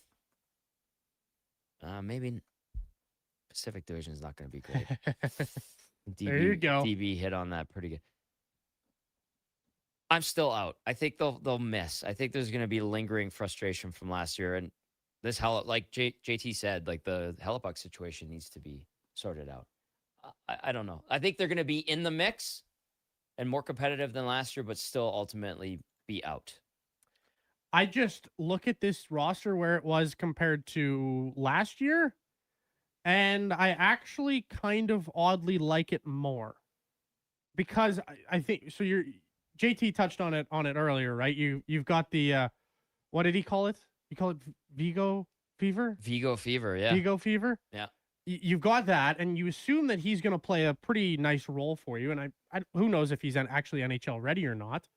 But I think it's going to, if he's somewhat ready, you're going to bump back down guys who I think need to be bumped back down, which is Adam Lowry and Vlad Nemesnikov. Now, if he's not NHL ready, then I'm not quite as bullish on this team bouncing back.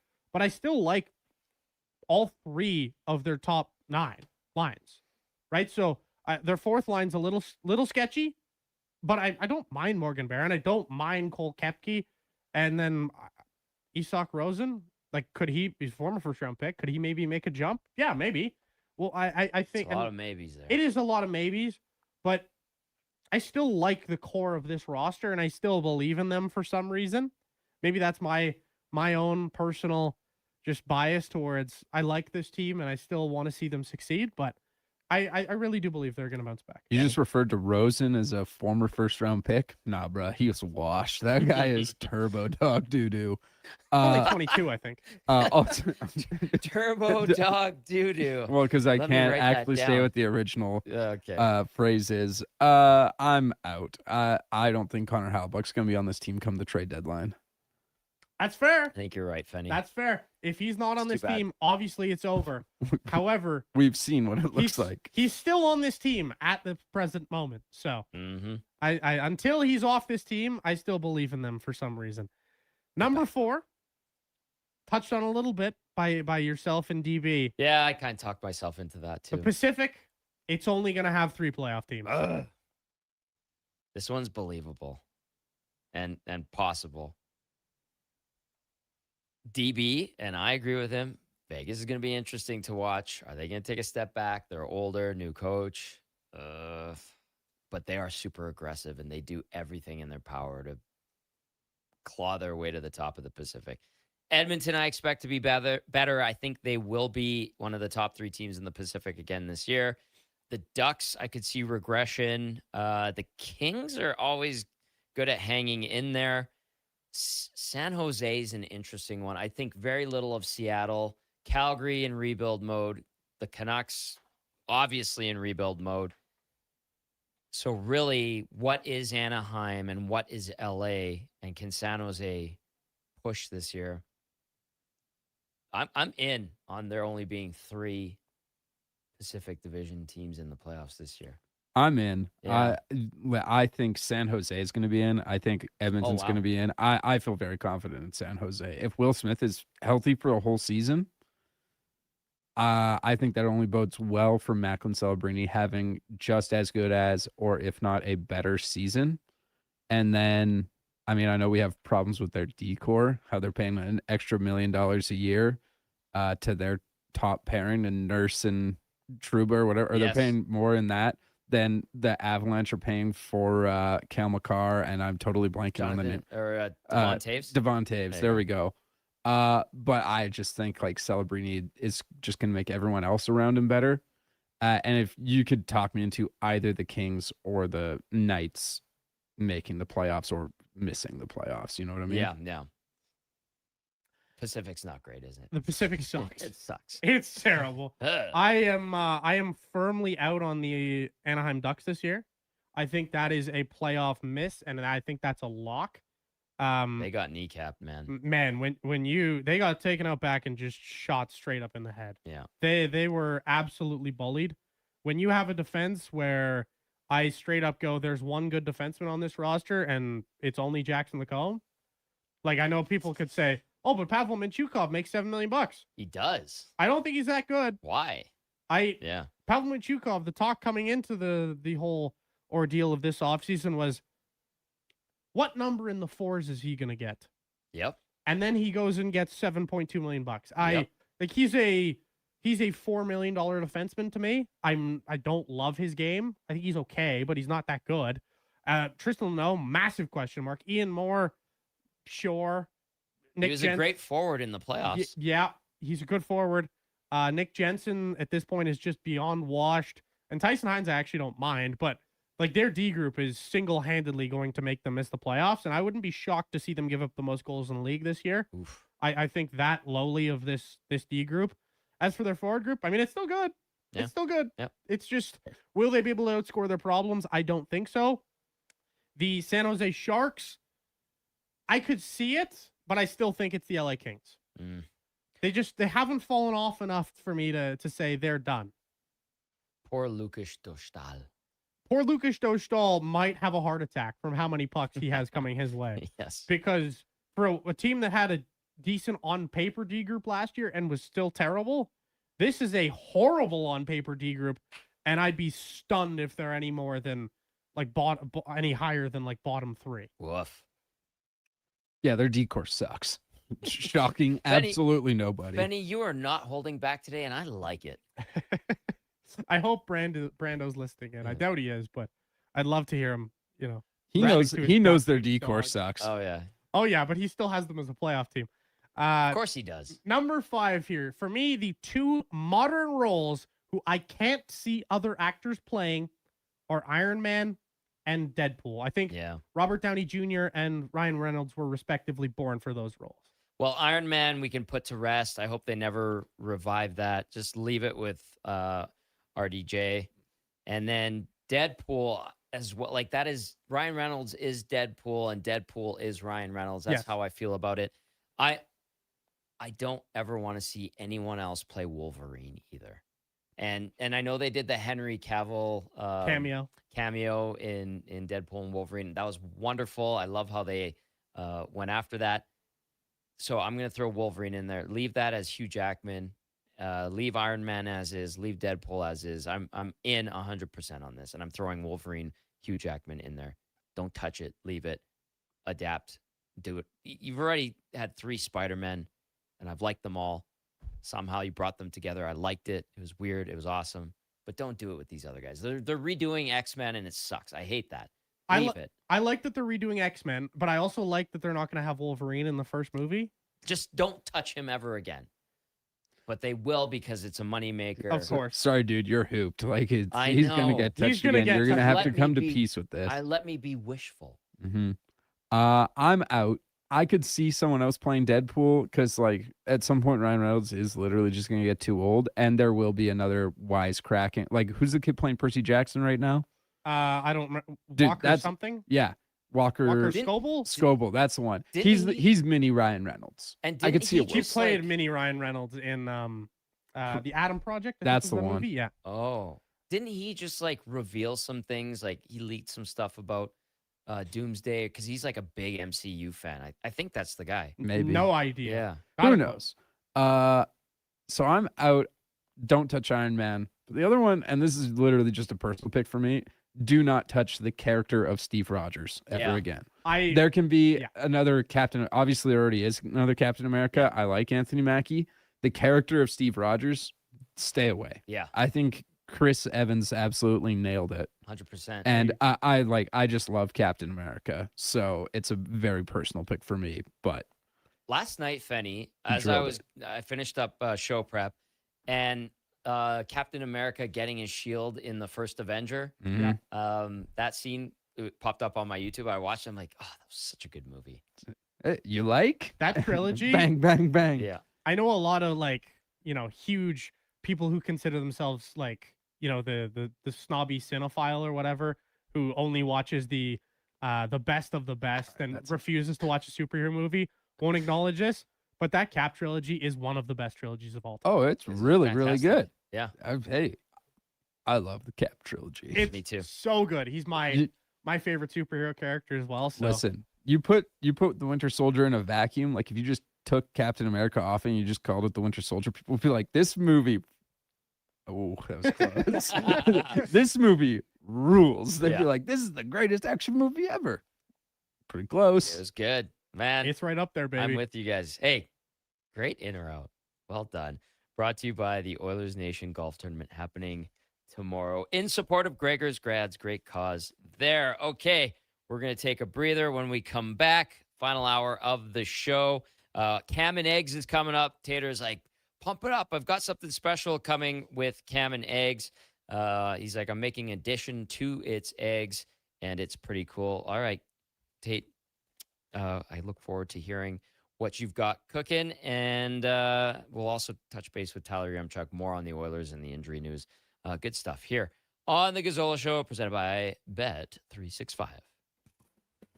This is a Sports 1440 update.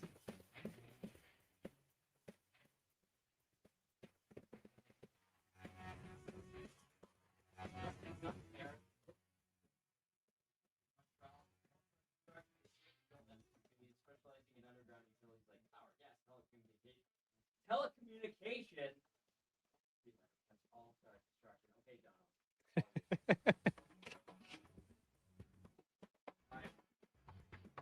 In case you missed the Oilers news somehow, Matt Savoy, Freddie Anderson, Matthias Janmark, Alec Regula, all missing training camp. Savoy and Anderson expected to be out until late October, per Ryan Rishaug. Some news from today in the NFL: the Packers, they're signing Dolphins legend for free agent tight end Jonnu Smith on a 1-year deal, and of course the Seattle Seahawks. They keep one of their big defensive stalwarts in place with a 3-year, $90 million deal. $56 million is the guaranteed on Leonard Williams. We got Toronto Blue Jays baseball. Of course, they are back in action today, and they are against the Royals for the final game of the series. Spencer Arrighetti is going to get the start for Toronto. Noah Cameron for the Royals. First pitch flying at 5:07. You can catch the game, of course, on the AM feed only on Sports 1440 at the conclusion of the Jason Gregor Show. Coming up next, we've got Tyler Remchuk in about 15 minutes' time. I'm Donovan Paulson. That's your Sports 1440 update. Sports 1440, Stingray Radio Station. CHJR broadcasts from West Edmonton Mall and Wetaskiwin. Download the free Stingray music app and listen wherever you go. For all your welding supplies, think AWS Welding. Located in Nisku, their readily stocked storefront carries a wide variety of welding glasses, cylinder rentals, plus welding rod, wire, and consumables. Same-day delivery is always available. And if they don't have it, AWS Welding will find it for you fast. Visit their online store today at awswelding.ca or give them a call or text at 780-979-0470. AWS Welding. They make it happen. Tap into the fun of Play Alberta's most popular casino games. From the fast-paced spins of Cash Eruption to the retro thrills of Sevens Wild, online excitement is always at your fingertips. Spin through your choice of popular slots or discover Alberta-exclusive games you won't find anywhere else. Visit playalberta.ca/Gregor to learn more. That's playalberta.ca/Gregor. Must be 18 plus to play. If you gamble, use your game sense. From the first pitch to the final out, catch Toronto Blue Jays baseball games live right here. Don't miss a moment of Blue Jays baseball this season. Sports 1440 is proud to be the home of Blue Jays baseball. Come for Canada's largest trade shows, the biggest names in entertainment, exhilarating sporting events, and more. And stay for the experience at the Edmonton Expo Centre. Looking for the perfect place to host your next big event? From trade shows to galas, meetings, and concerts, the Edmonton Expo Centre has the space, event expertise, and service to make your next event unforgettable. With over 522,000 square feet of flexible event space, in-house catering, and operational expertise, they bring your biggest vision to life. Learn more at edmontonexpocentre.com today. Edmonton, if the Subaru Outback is on your wish list, now's the time to act. With only limited inventory available, these award-winning SUVs won't be here for long. The Outback has earned an IIHS top safety pick or higher for 17 consecutive years, combining legendary Subaru capability, confidence in every season, and the versatility to take you almost anywhere. Reserve yours today before they're gone. Visit your local Subaru dealership today. Welcome to Uncommon. Caesars is Alberta's anytime, anywhere sportsbook. Stay in the action with your favorite teams and players. Whether you're camping, kayaking, or catching a show this summer, bet wherever you are, whenever you want. Plus, Caesars Sportsbook offers fast payouts and flex parlays, a new way to keep your bet alive even if a pick misses. Download the Caesars Sportsbook app today. Must be 18 or older and physically present in Alberta to gamble. Must be 21 or older to use Caesars Sportsbook. If gambling is affecting your mental health or well-being, 211 Alberta is here to help. Call or text 211 or visit ab.211.ca. Standard message and data rates may apply. Please play responsibly.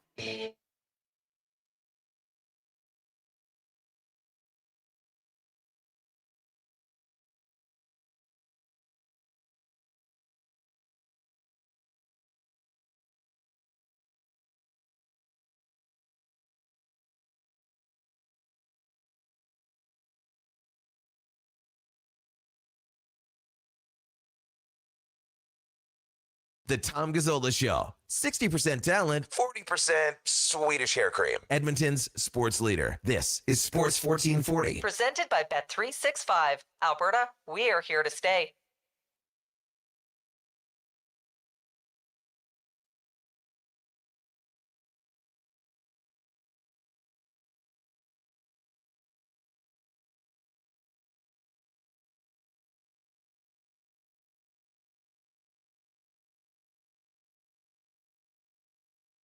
It's in final hour of the Tom Gazzola Show, presented by Bet365. Canada just hit the biggest home run of the summer. Bet365 is available in Alberta, and it's here to stay. Download the app. Must be 18 plus. Please play responsibly. A little Roxette to get us going into hour number 4. And the Swedish hair cream line. Yes, I use Swedish hair cream. Yes, I've got it on full display today. Do you guys think Per Gessel of Roxette uses Swedish hair cream? He has luscious flow. Absolutely. Absolutely. Swedish hair cream would only make sense. Yeah. And of course, Tommy, you've got the look. So Oh, thank you. I figured that was a fitting song with a fitting splitter played because yes. Now, I also couldn't say telecommunication going into break. I apologize. That was poorly executed. Hey, buddy, it's all good. We all mess up our words from time to time. I will be dwelling on this. I will be putting in a journal entry about it, and it's going to just haunt me for the rest of the day. I'm kidding. Anyway, we've got Yaremchuk joining us in about 8 minutes' time. We got Tom, we've got Dono, we've got Fenny, and Connor Spivak in studio here. Cam and Eggs. Tater not with us in studio today, but Cam and Eggs will be coming down around 10:40. Tater says it's going to be a good one. He's adding to the eggs. Don't know what that means, but I'm oddly curious. And then a bunch of texts have come in. Blake, in regard to point number 5 of In or Out with Dono, which was do not touch Iron Man and do not touch Deadpool. And then I threw Wolverine in there in regard to which actors portray them. Blake says, Tom, what about Danny DeVito as Wolverine? Haha. Comic accurate. The comic accurate. The comic accurate Short King. They did comic accurate Wolverine in Deadpool and Wolverine, and it was hilarious the way they did it. It looked excellent. You didn't think so? I mean, he's supposed to be like 4 something, right? It was smart and it was funny and it was they showed you the exact reason why. Because I remember when Hugh Jackman got cast, they're always too tall. Yeah. They showed you the exact reason why they're not casting a 5'4" guy as Wolverine because it looks ridiculous. It looks dumb. Like that's what it is. So, anyways, I thought it was really smart of them. Well, it was funny. Well, I saw like some behind the scenes photos of the guy that played him, and he's a little guy, a little dude. And then they superimposed Hugh Jackman's face on him, right? And I think Deadpool, I'm paraphrasing, his line is like, "Aren't you a little cutie?" or something like that. I think he What's says, going on, "Oh, comic look accurate at Short you." King? Yeah, that's right. That sequence, that little says, montage. "Aren't you a cute little Wolvie?" or something like Yes. that. Yeah. That montage is fantastic. That's where the Henry Cavill cameo is. That's where the one hand Wolverine is. There's the Wolverine on the Cross of Skulls, or the Mountain of Skulls. There's the Wolverine. Which other one? I'm forgetting. There's the yellow and brown suit Wolverine That fights the Hulk. That fights the Hulk. That would be amazing. There's one-handed Wolverine. Yeah. From Apocalypse. Yeah. What's the Wolverine that's like James Bond in the white dinner Oh, jacket? Patch. Yeah. Yeah, that one's great too. So anyway. Oh my God. How have any of us ever gotten laid? Great question. I know. However, nerd alert. Yeah, that was. We're gonna get fried in about 0.2 seconds. I don't care. We're gonna geek out on Oilers stuff right away anyway. So, it is the deep of summer. But anyway, I feel like, hey, Spider-Man, for example, by the way, hasn't it grossed over $1 billion? The new Spider-Man, Yeah, 2 billion, I think. $2 billion. So it's Worldwide, not just yeah. us dorking out over it. This is true. Hey, everybody loves Spider-Man. I love that Spider-Man. And now you pointed out some things. You and Brando, Benny pointed out some things they didn't necessarily love. Did you saw it? Yeah. I saw it just a week later than everybody else because I was in Toronto. But No, I loved it. Could they have maybe made a different change villain wise in terms of how things would be done? Yeah, but the only things that I would have done personally would be I would have given Scorpion a little bit more screen time. What do you have, like 3 minutes? Yeah, he had like 4 minutes, I think. Right. Like the villain montage, like I would have given some of those guys a little bit more screen time. And then like I didn't have a problem with Gene per se. I felt like some of the actual Spider-Man villains got a little too short changed. Yeah. That was my problem villain wise. Otherwise, like I thought it was so much fun. And Spider-Man and Frank, the Punisher together, Pretty good. that was so awesome. Yep. The hand I thought was going to be a bigger part of it, but really there's one great sequence, like the action sequence. Yeah. The hand could have been replaced, I felt like, by an actual Spider-Man villain. Yeah. Or like a more notable Spider-Man villain, because the hand's just such a whatever, in my opinion. It's a tricky slope with Spider-Man because you have to build up the story and the character. Yeah. But at the same time, you have to have the storyline and plot in the MCU tie-in. So you're trying to appease all of these elements. And I feel like it can be kind of dicey at times. It can be. With that said, that was my favorite of the Tom Holland movies. Oh, that was tremendous. I think it moved the story forward in a very good way. And then we were also nerding out, and I apologize, about the rumors of Tobey Maguire being in the opening scene, his Spider-Man of Avengers Doomsday, fighting Wolverine and Deadpool and the X-Men. Could you imagine? I can imagine, and that will be I mean, that's enough to just get me in the seats. Yeah. I'm gonna 100% see that opening night. It's just a matter of how close to the screen will I be. But yeah, no, I mean that's gonna be fun. That movie in general, I mean, it's gonna be. I don't know. I don't know if it'll be any good. However, I'm still gonna go see it because, I mean, who doesn't want to see Doctor Doom and RDJ as Doctor Doom, and who doesn't want to see some of these characters that you haven't really seen in a long time, particularly in the OG X-Men. I just want to see Cyclops get his due. Yeah, and they have the comic accurate suit finally. Yeah, it's about damn time. About damn time. Hey, what'd you expect? Black leather? Anyways. I see what you did there. Nicely done, Penny. I'll end this segment with Jesse's text. Jesse Bretrude says, Donnie's takes today are hot.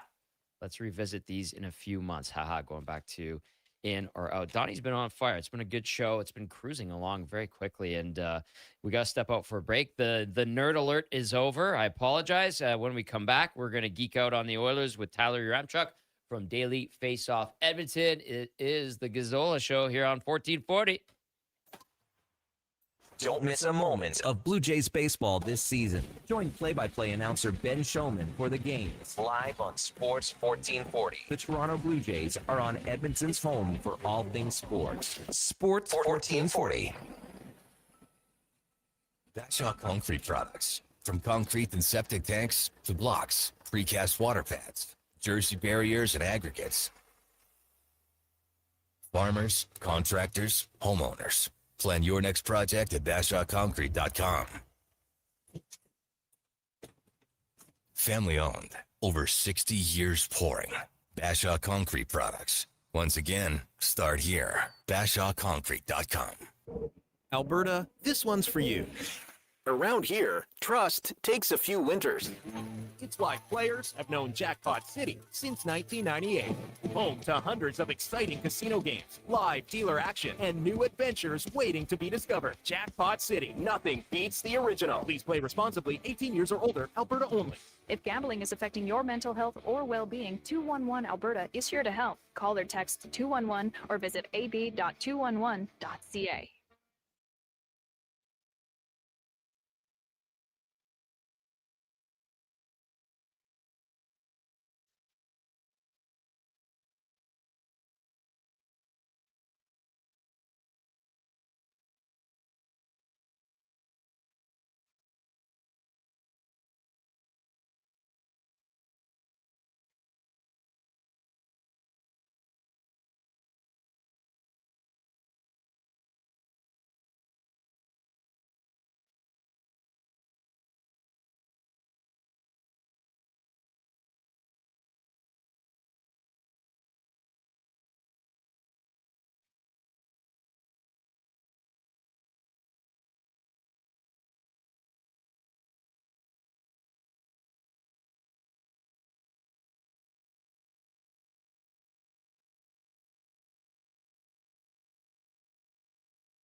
The Tom Gazzola Show on Edmonton's sports leader, Sports 1440. Presented by Bet365. Alberta, we are here to stay.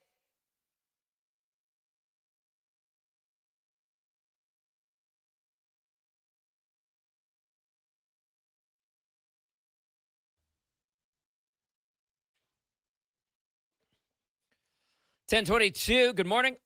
Happy Thursday. It's the Tom Gazzola Show here on Sports 1440, presented by Bet365. Text us 1-833-401-1440. We're going to talk Oilers. I know people have been debating, discussing, wondering what's going to happen after the news dropped yesterday that 4 players will not be participating in training camp. You got Freddie Anderson, Matt Savoy, Matthias Janmark, and Alec Regula on the shelf. And Ryan Rishaug reporting that it sounds like Anderson and Savoy won't be ready till about late October. So, without further ado, we bring in Tyler Yaremchuk from Daily Faceoff Edmonton to chew on all of this information. Yaremchuk, when you saw that news yesterday, did you go, oh boy, here we go again? Or, that's not too bad? What was your reaction when you found out? The Rishaug report that they're going to be, Savoy and Anderson are probably available by the end of October. That kind of soothes your nerves a little bit from an Oilers perspective. When I first saw the news, though, the Janmark thing isn't surprising. I think that shoulder injury is not healing well at all. I think it'll be quite some time before we see Matthias Janmark back in an Oilers jersey. Regula, disappointing you feel for the player just because he's battled injuries for so long now, and he had taken some strides last year, and he was probably going to be in the conversation to steal a job from someone. But again, those are minor pieces. The big one for me, like Anderson, they'll survive without Anderson for a month. That's probably why they're pretty comfortable, having 3 goalies on the roster, because they probably knew Freddie wasn't going to be available a ton early in the year.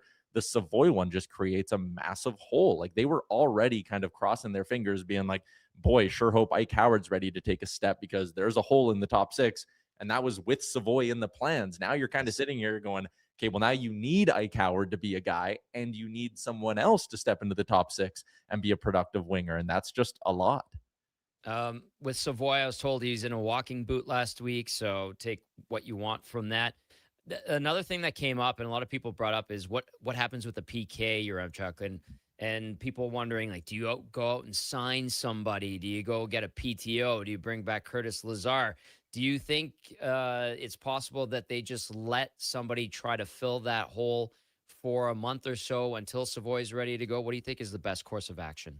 I mean, I was kind of not clamoring for a PTO, but I brought up the idea a couple weeks ago of like, why would you not be looking at a Curtis Lazar or a Luke Glendening? I mean, Glendening for his age still skates really, really well. I think he was like 90th percentile in top skating speed in the league last year. So like, don't let the age fool you on him. Curtis Lazar, we know how good he was in the face-off circle, especially I think it was the right-hand side of the ice where his percentage like really, really shot through the roof. So you have 2 guys there who are just sitting on the market who presumably can be had for league minimum contracts or PTOs.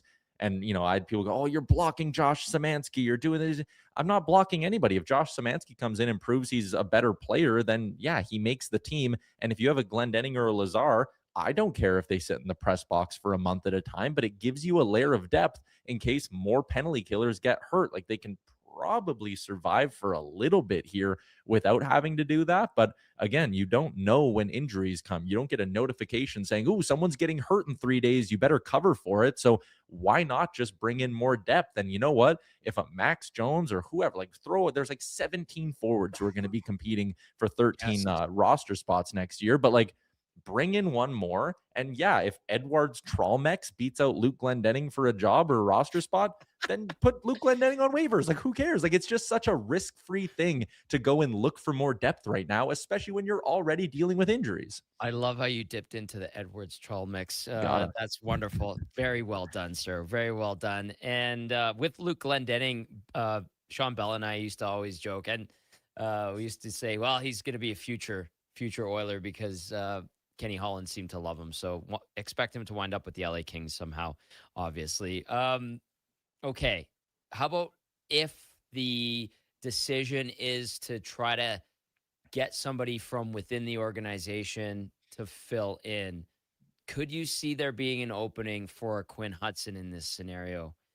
Potentially.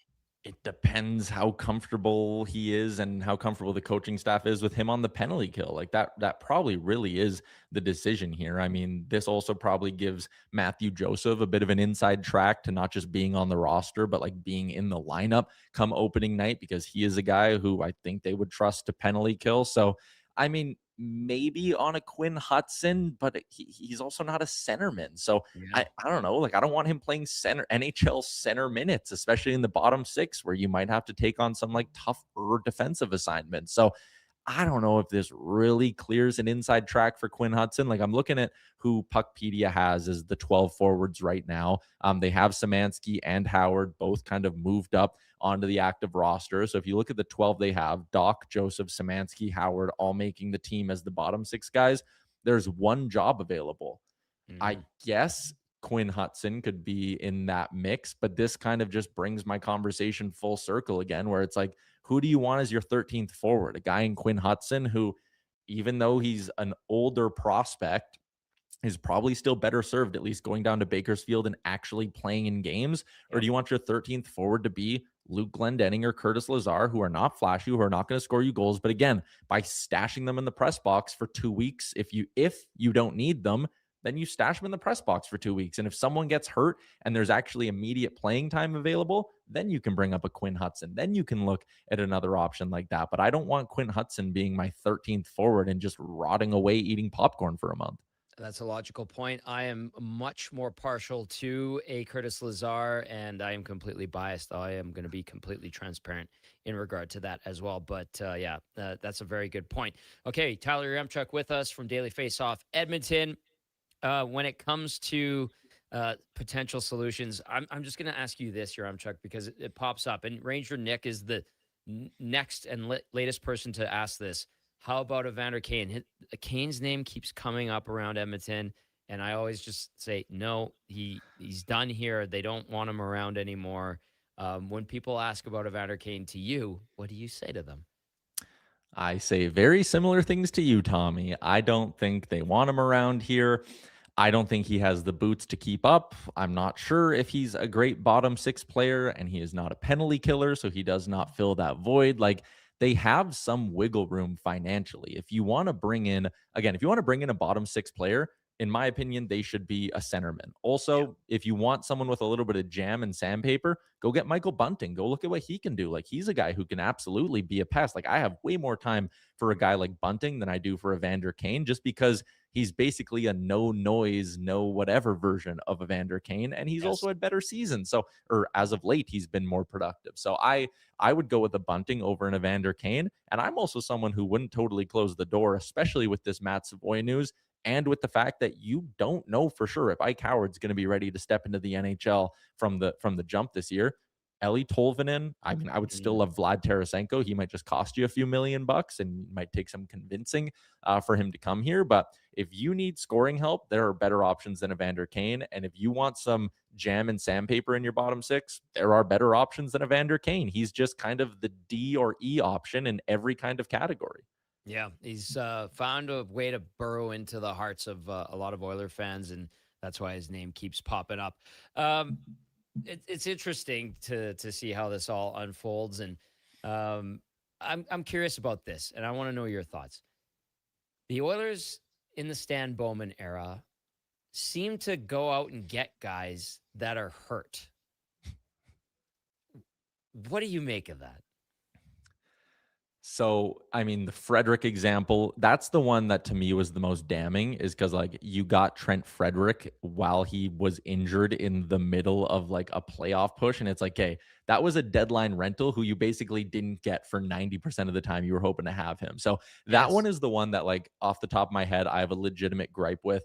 I never had a big deal. Like, the Regula stuff was kind of whatever, because he was always just like league minimum and you picked him up on waivers. It didn't cost you anything. So it's like, yeah, if you believe in the player to some regard, then you want him to rehab in your system and whatever. Like, sure, Alec Regula, I never had a problem with. And I don't really have a problem with the Freddie Anderson one either, because it just feels like this might have been the plan all along. Like, I wouldn't be the least bit surprised if they were talking to Freddie Anderson in free agency and he was like, by the way, I might not be ready to go for October. And they were like, yep, we don't care. Like, Freddie Anderson is here for the playoffs. So if you can't survive to me.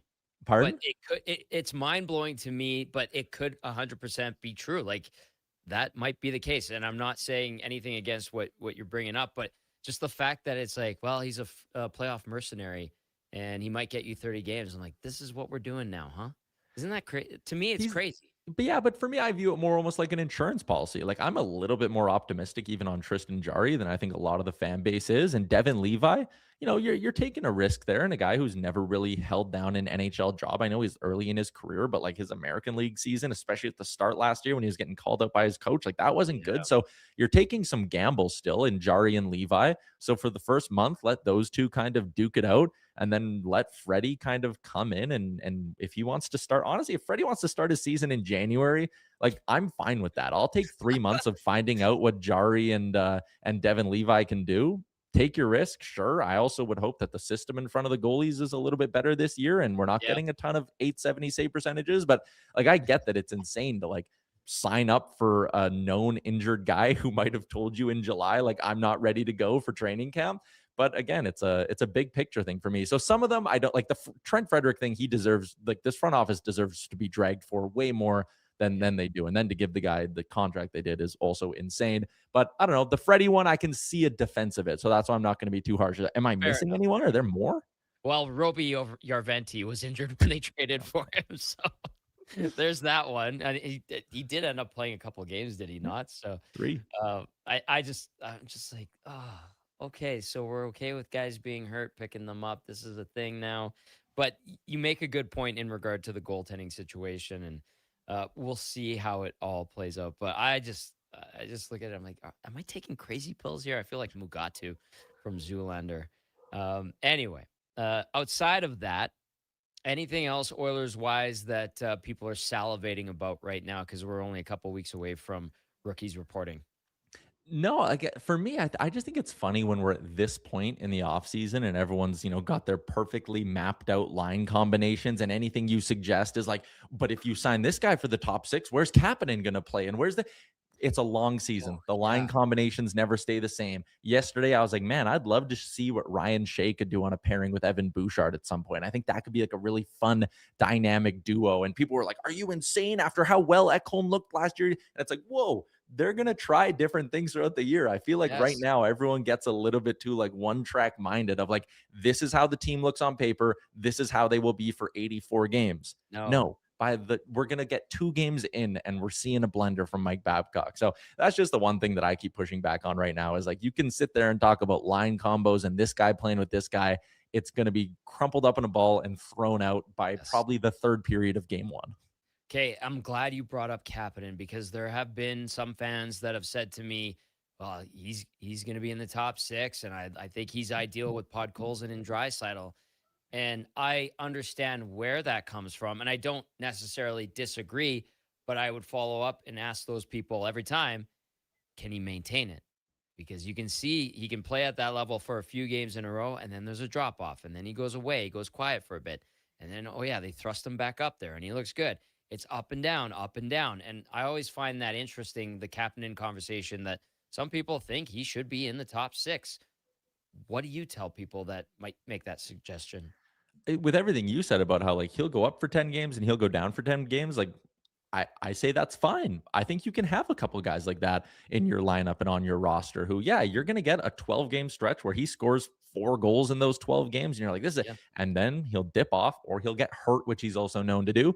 And for 12 games, he's going to be on your 4th line. And hopefully he's still skating hard. And hopefully, with a Mike Babcock type coach there, guys understand that like, hey, we can't take games off because we could be sitting in the press box. And once you're in the doghouse, you might never get out of it. So hopefully that keeps guys a little bit more consistent. But again, like lineups and line combinations change game to game. So if you have a guy like Kapanen who you can trust to play 4th line minutes and forecheck hard, and you know what, if a line in the top 6 isn't working and needs a little refresh or someone gets hurt, you throw him up there and you can trust him to play with Leon Draisaitl. Like I'm okay having a couple of guys who are a little, call it inconsistent, because if there's a ceiling attached to it, which like we definitely saw the ceiling in the playoffs with a guy like Kapanen, like, if Kapanen can give me what he gave me in the playoffs for 40 games this year, that means he probably scores you like 16 or 17 goals. I'll take that kind of a player for whatever they're paying him, 2 and change. Yep, that's a good point. What's cooking at DFO Edmonton? You're on, Chuck. I'm going live in about 90 minutes. I'm going to be joined by Curtis Hamilton. He is a former Oilers second-round pick and the second ever GM in Kelowna Rockets history. So excited to chat with him today. He's going to join the show at about 12:30. Please say hi to Hammy for me. Great guy. Spent time with him in Oklahoma City and always enjoy my conversations with him. Very smart guy. Please pass along a hello for me. Sounds good. Okay, you're up, Chuck. Thanks for doing this today. Have a great show, pal. Yep. See ya. There you go. There's Tyler Chuck from DFO Edmonton. Excellent stuff from him as well. A bunch of texts have come in. Let's go to Trailer Park Ryan. Says, hey, guys, so what you're saying is that the Oilers are going to start the season with one legitimate top 6 scoring winger. I love the silly, but he is still not a proven scoring winger. Oh, is that Vasily? This is the time where you try to make a deal with Tarasenko. Trailer Park Ryan, I understand the Tarasenko thought. I was with some staff from the Oilers a few weeks ago, and they, like, the sentiment among them was they weren't sure he would be a great fit with the team. That was what I got from them, but who knows? Stranger things could happen, and stranger things have happened. What else do we got here? Because there's a few texts that came in. Seuss says, I feel bad for Leon. We're always trying to just give them something on that second line. That's never sure thing. It's always like, can this guy do it rather than a real top 6? I like Sammy, but I agree he can't sustain, and I think he would be excellent on the third line all season. We'll see how that goes.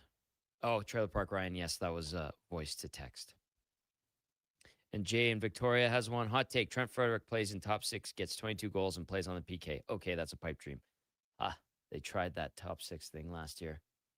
Didn't even make it past game 2. I would be very, very, very surprised if he found himself in the top 6 again this year. As an experiment gone wrong, as they say. Okay, great stuff from your Chuck. When we come back, Cam and Eggs from Cam Tate. And more of your texts as well. This is the Gazzola Show, presented by Bet365. From the first pitch to the final out, catch Toronto Blue Jays baseball games live right here. Don't miss a moment of Blue Jays baseball this season. Sports 1440 is proud to be the home of Blue Jays baseball. What's 426 divided by 12? Okay, if I carry the 1, yeah, we're out. Go Auto has a free credit calculator that does the math for you. See what you could qualify for, estimate your payments, and get a better idea of what's in your budget. Because shopping for a vehicle is exciting, but crunching numbers, yeah, not so much. Text CHECK to 780-777-7777. That's CHECK to 780 all sevens.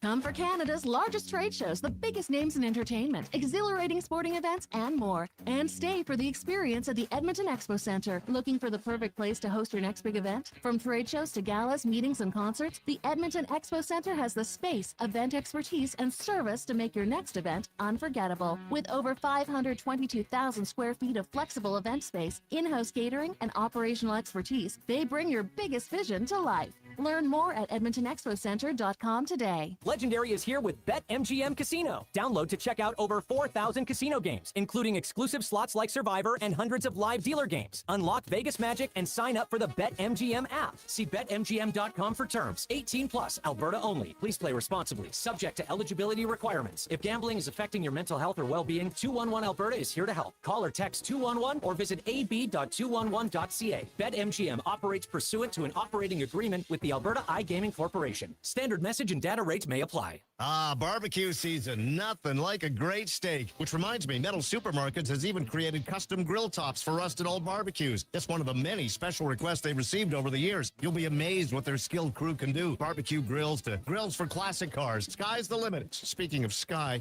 that's a lot of smoke up there. And fire in the hole. My steak. So long, sirloin. Metal Supermarkets, the local convenience stores for Southside, West End, metalsupermarkets.com.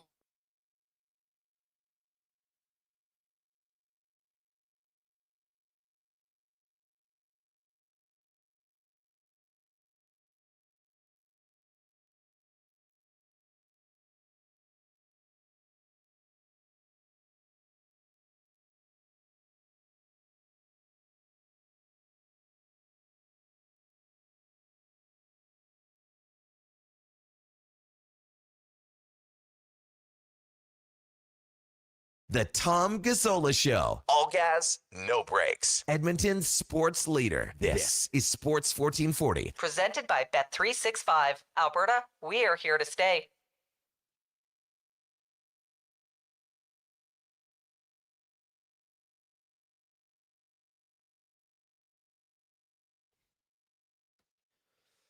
Last segment of the show. It's been a fun one on a good Thursday here in the Big E. Tom, Donovan, Josh, Connor with you in studio. Text us 1-833-401-1440. Of course, the show brought to you by Bet365. We've been waiting for Cam and eggs all day, and Cam's been cooking, and they are ready to go. He says he's got something special for us. Curious to find out what it is. Dono, we ready to do it? Alan Mayer, one of my favorite editors at the Edmonton Journal. One day, he said something that really stuck. Cam, the secret to a long life is reinventing yourself. It's the importance of being someone new every time the world turns. Wise words from a guy who knew ink. So I'm taking his advice. I'm reinventing what we do right here.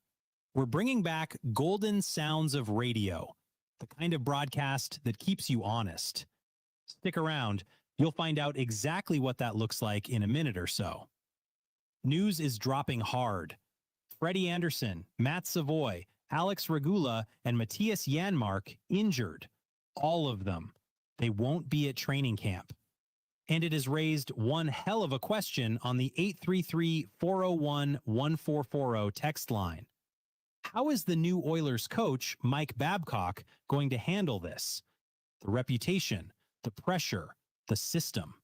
And with that, let's fire up the reinvent piece. And now, it's time for Hang On There, Grandpa, Curious Cam. So what is it? The one thing, only one, the single thing Babcock does early on that will actually give you confidence in him? The floor is yours. 833-401-1440. Curious Cam wants to know. Fire it up. Cam and eggs. The Tom Gazzola Show continues on Sports 1440. All right. So Cam wants to know if Mike Babcock can reinvent himself, is what I get out of that. Is that what we heard? Yeah. That's what I heard. Yep. Perhaps. Give him a chance, they say. Why not? He's going to get that chance. Is he different? Doesn't sound like it. But who knows? Time will tell. We'll find out in a couple weeks. I understand where Cam's coming from. How long till... Because you've seen old Babcock press conferences, right? Oh, I've been in old Babcock Have you?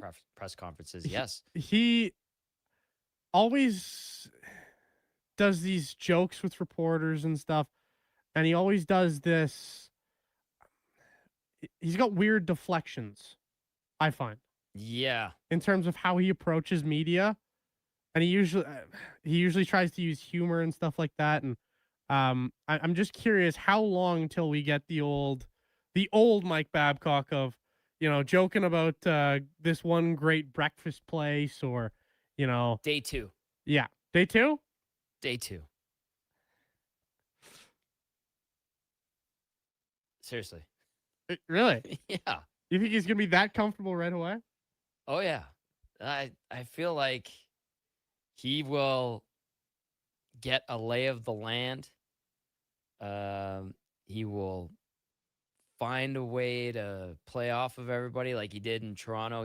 I remember after a morning skate in Toronto, he came in, he clearly had done a workout of some sort, and he was sweating, and he was in his workout gear, and he was like chugging out of a water bottle, and he was cordial, and you could tell he was like listening but didn't really care what the reporters had to say. And in Toronto, it's double the amount of media that we'll have on any game day here in Edmonton, just considering the market and the team and all that, the history. I'm like, this guy's just toying with everyone. He doesn't care. And he didn't. And he just says whatever he wanted, and he deflected, and he does it in a way that's kind of odd. And I feel like that'll be the same here. He is absolutely going to do his classic deflection routine. Sure. It's just how long will it take him to do his deflection routine? Day 2. You might not be wrong. He's, he's 100% Mike Babcock. You know, Mike's gonna be Mike. And once the season starts, I don't know. I might start to use a little bit more third person myself. But it's so funny. The third person thing. You like the third person thing? It's so ridiculous. Like you have you heard the Frank Corrado story? No, enlighten me. Oh, but I'll have to show you the clip of Frankie Corrado talking about Mike Babcock while he's, just sitting in the room. I don't remember the exact context of what they're doing, but Mike's being Mike, and he's talking about himself all in the third person while talking about their game plan for the game tonight and yada yada yada. It's and then he classic reaming somebody out.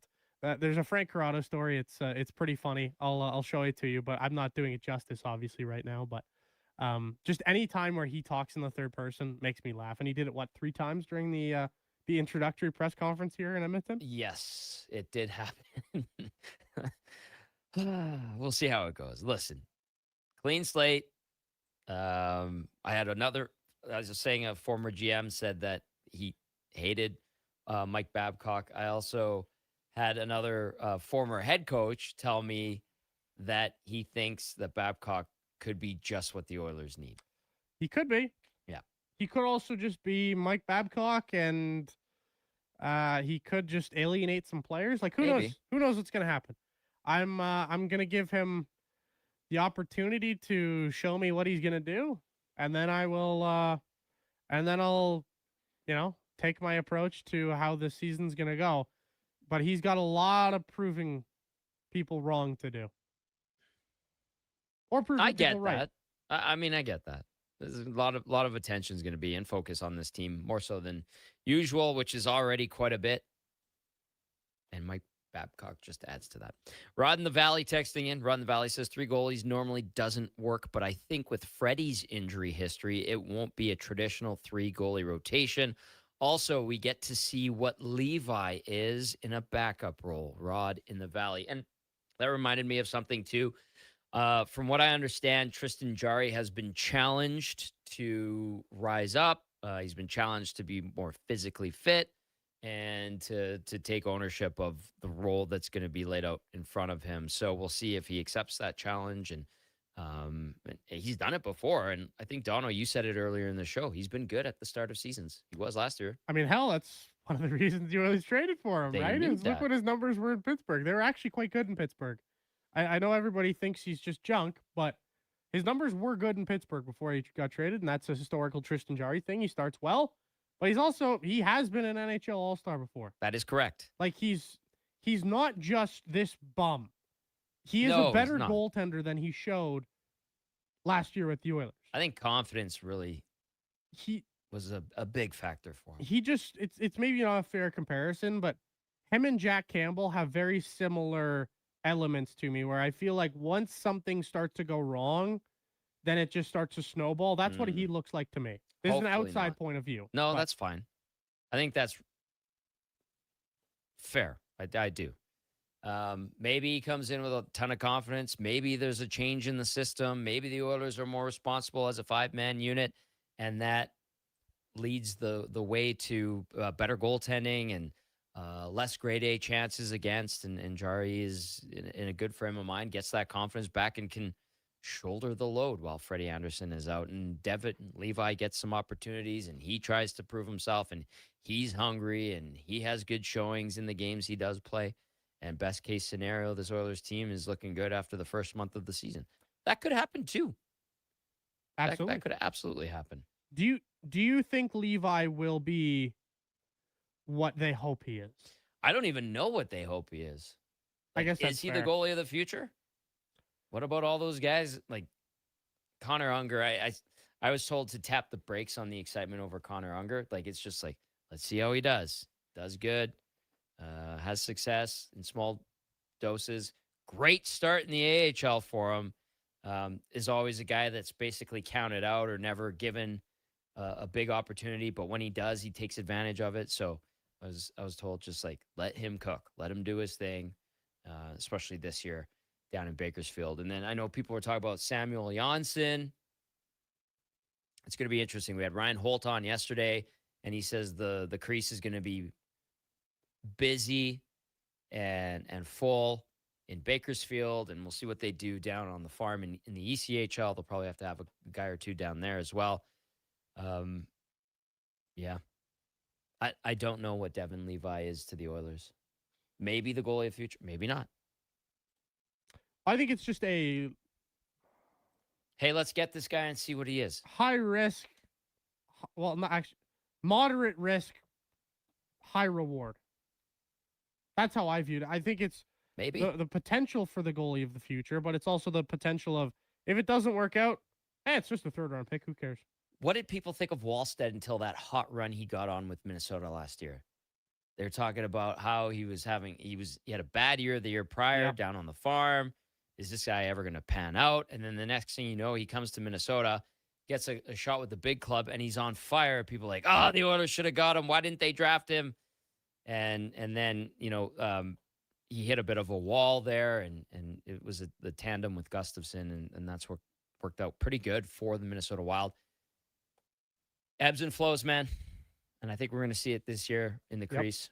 Absolutely. And I said it with Yaremchuk, and Yaremchuk kind of laid it out really nicely in the Anderson situation where you basically brought him on as a hired gun. I just think the concept of that with goaltending, that being quote unquote acceptable, to me is definitely foreign and somewhat silly. If it works, great. I'm not closed-minded enough to say it's not going to work. If it works, great. Let's see how this plays out. Did you know he was injured? Did you know there was going to be a chance Anderson wouldn't start the season? Perhaps. Why is that okay? I don't know.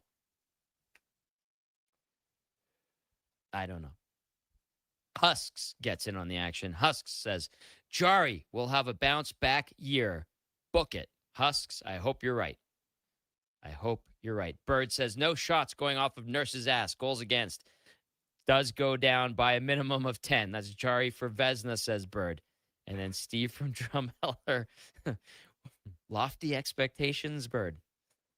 Steve from Drumheller says, I'm 100% with Cam. I have zero faith in Bowman. His last moves were kind of okay, but if you look back and trace the cost, then they've come at a huge cost. Yeah, it's been an interesting few years in oil country. Always something. It's going to be like that going forward. And guess what? We get to talk about it. That's part of the fun. It's been a fun show, and a big thank you to all of our guests. Big thank you to everybody who tuned in today, whether it was via YouTube, whether it was via the AM dial, whether it was via iHeart, TuneIn, Twitch, Instagram, Facebook, X. We always appreciate it if you're listening on podcasts later on. Thank you. For Fenny, for Dono, and Connor, who's here in studio with us, I'm Tom saying have a great day. One more Sports 1440 update to get to. Brought to you by Fusion Promo Marketing. Expand your brand, high-quality promotional products for businesses, sports teams, and corporate events. Get noticed at fusionpromomarketing.ca. That's Fusion with the Z. Have a great day, everyone. Here's Dono. The Sports 1440 update.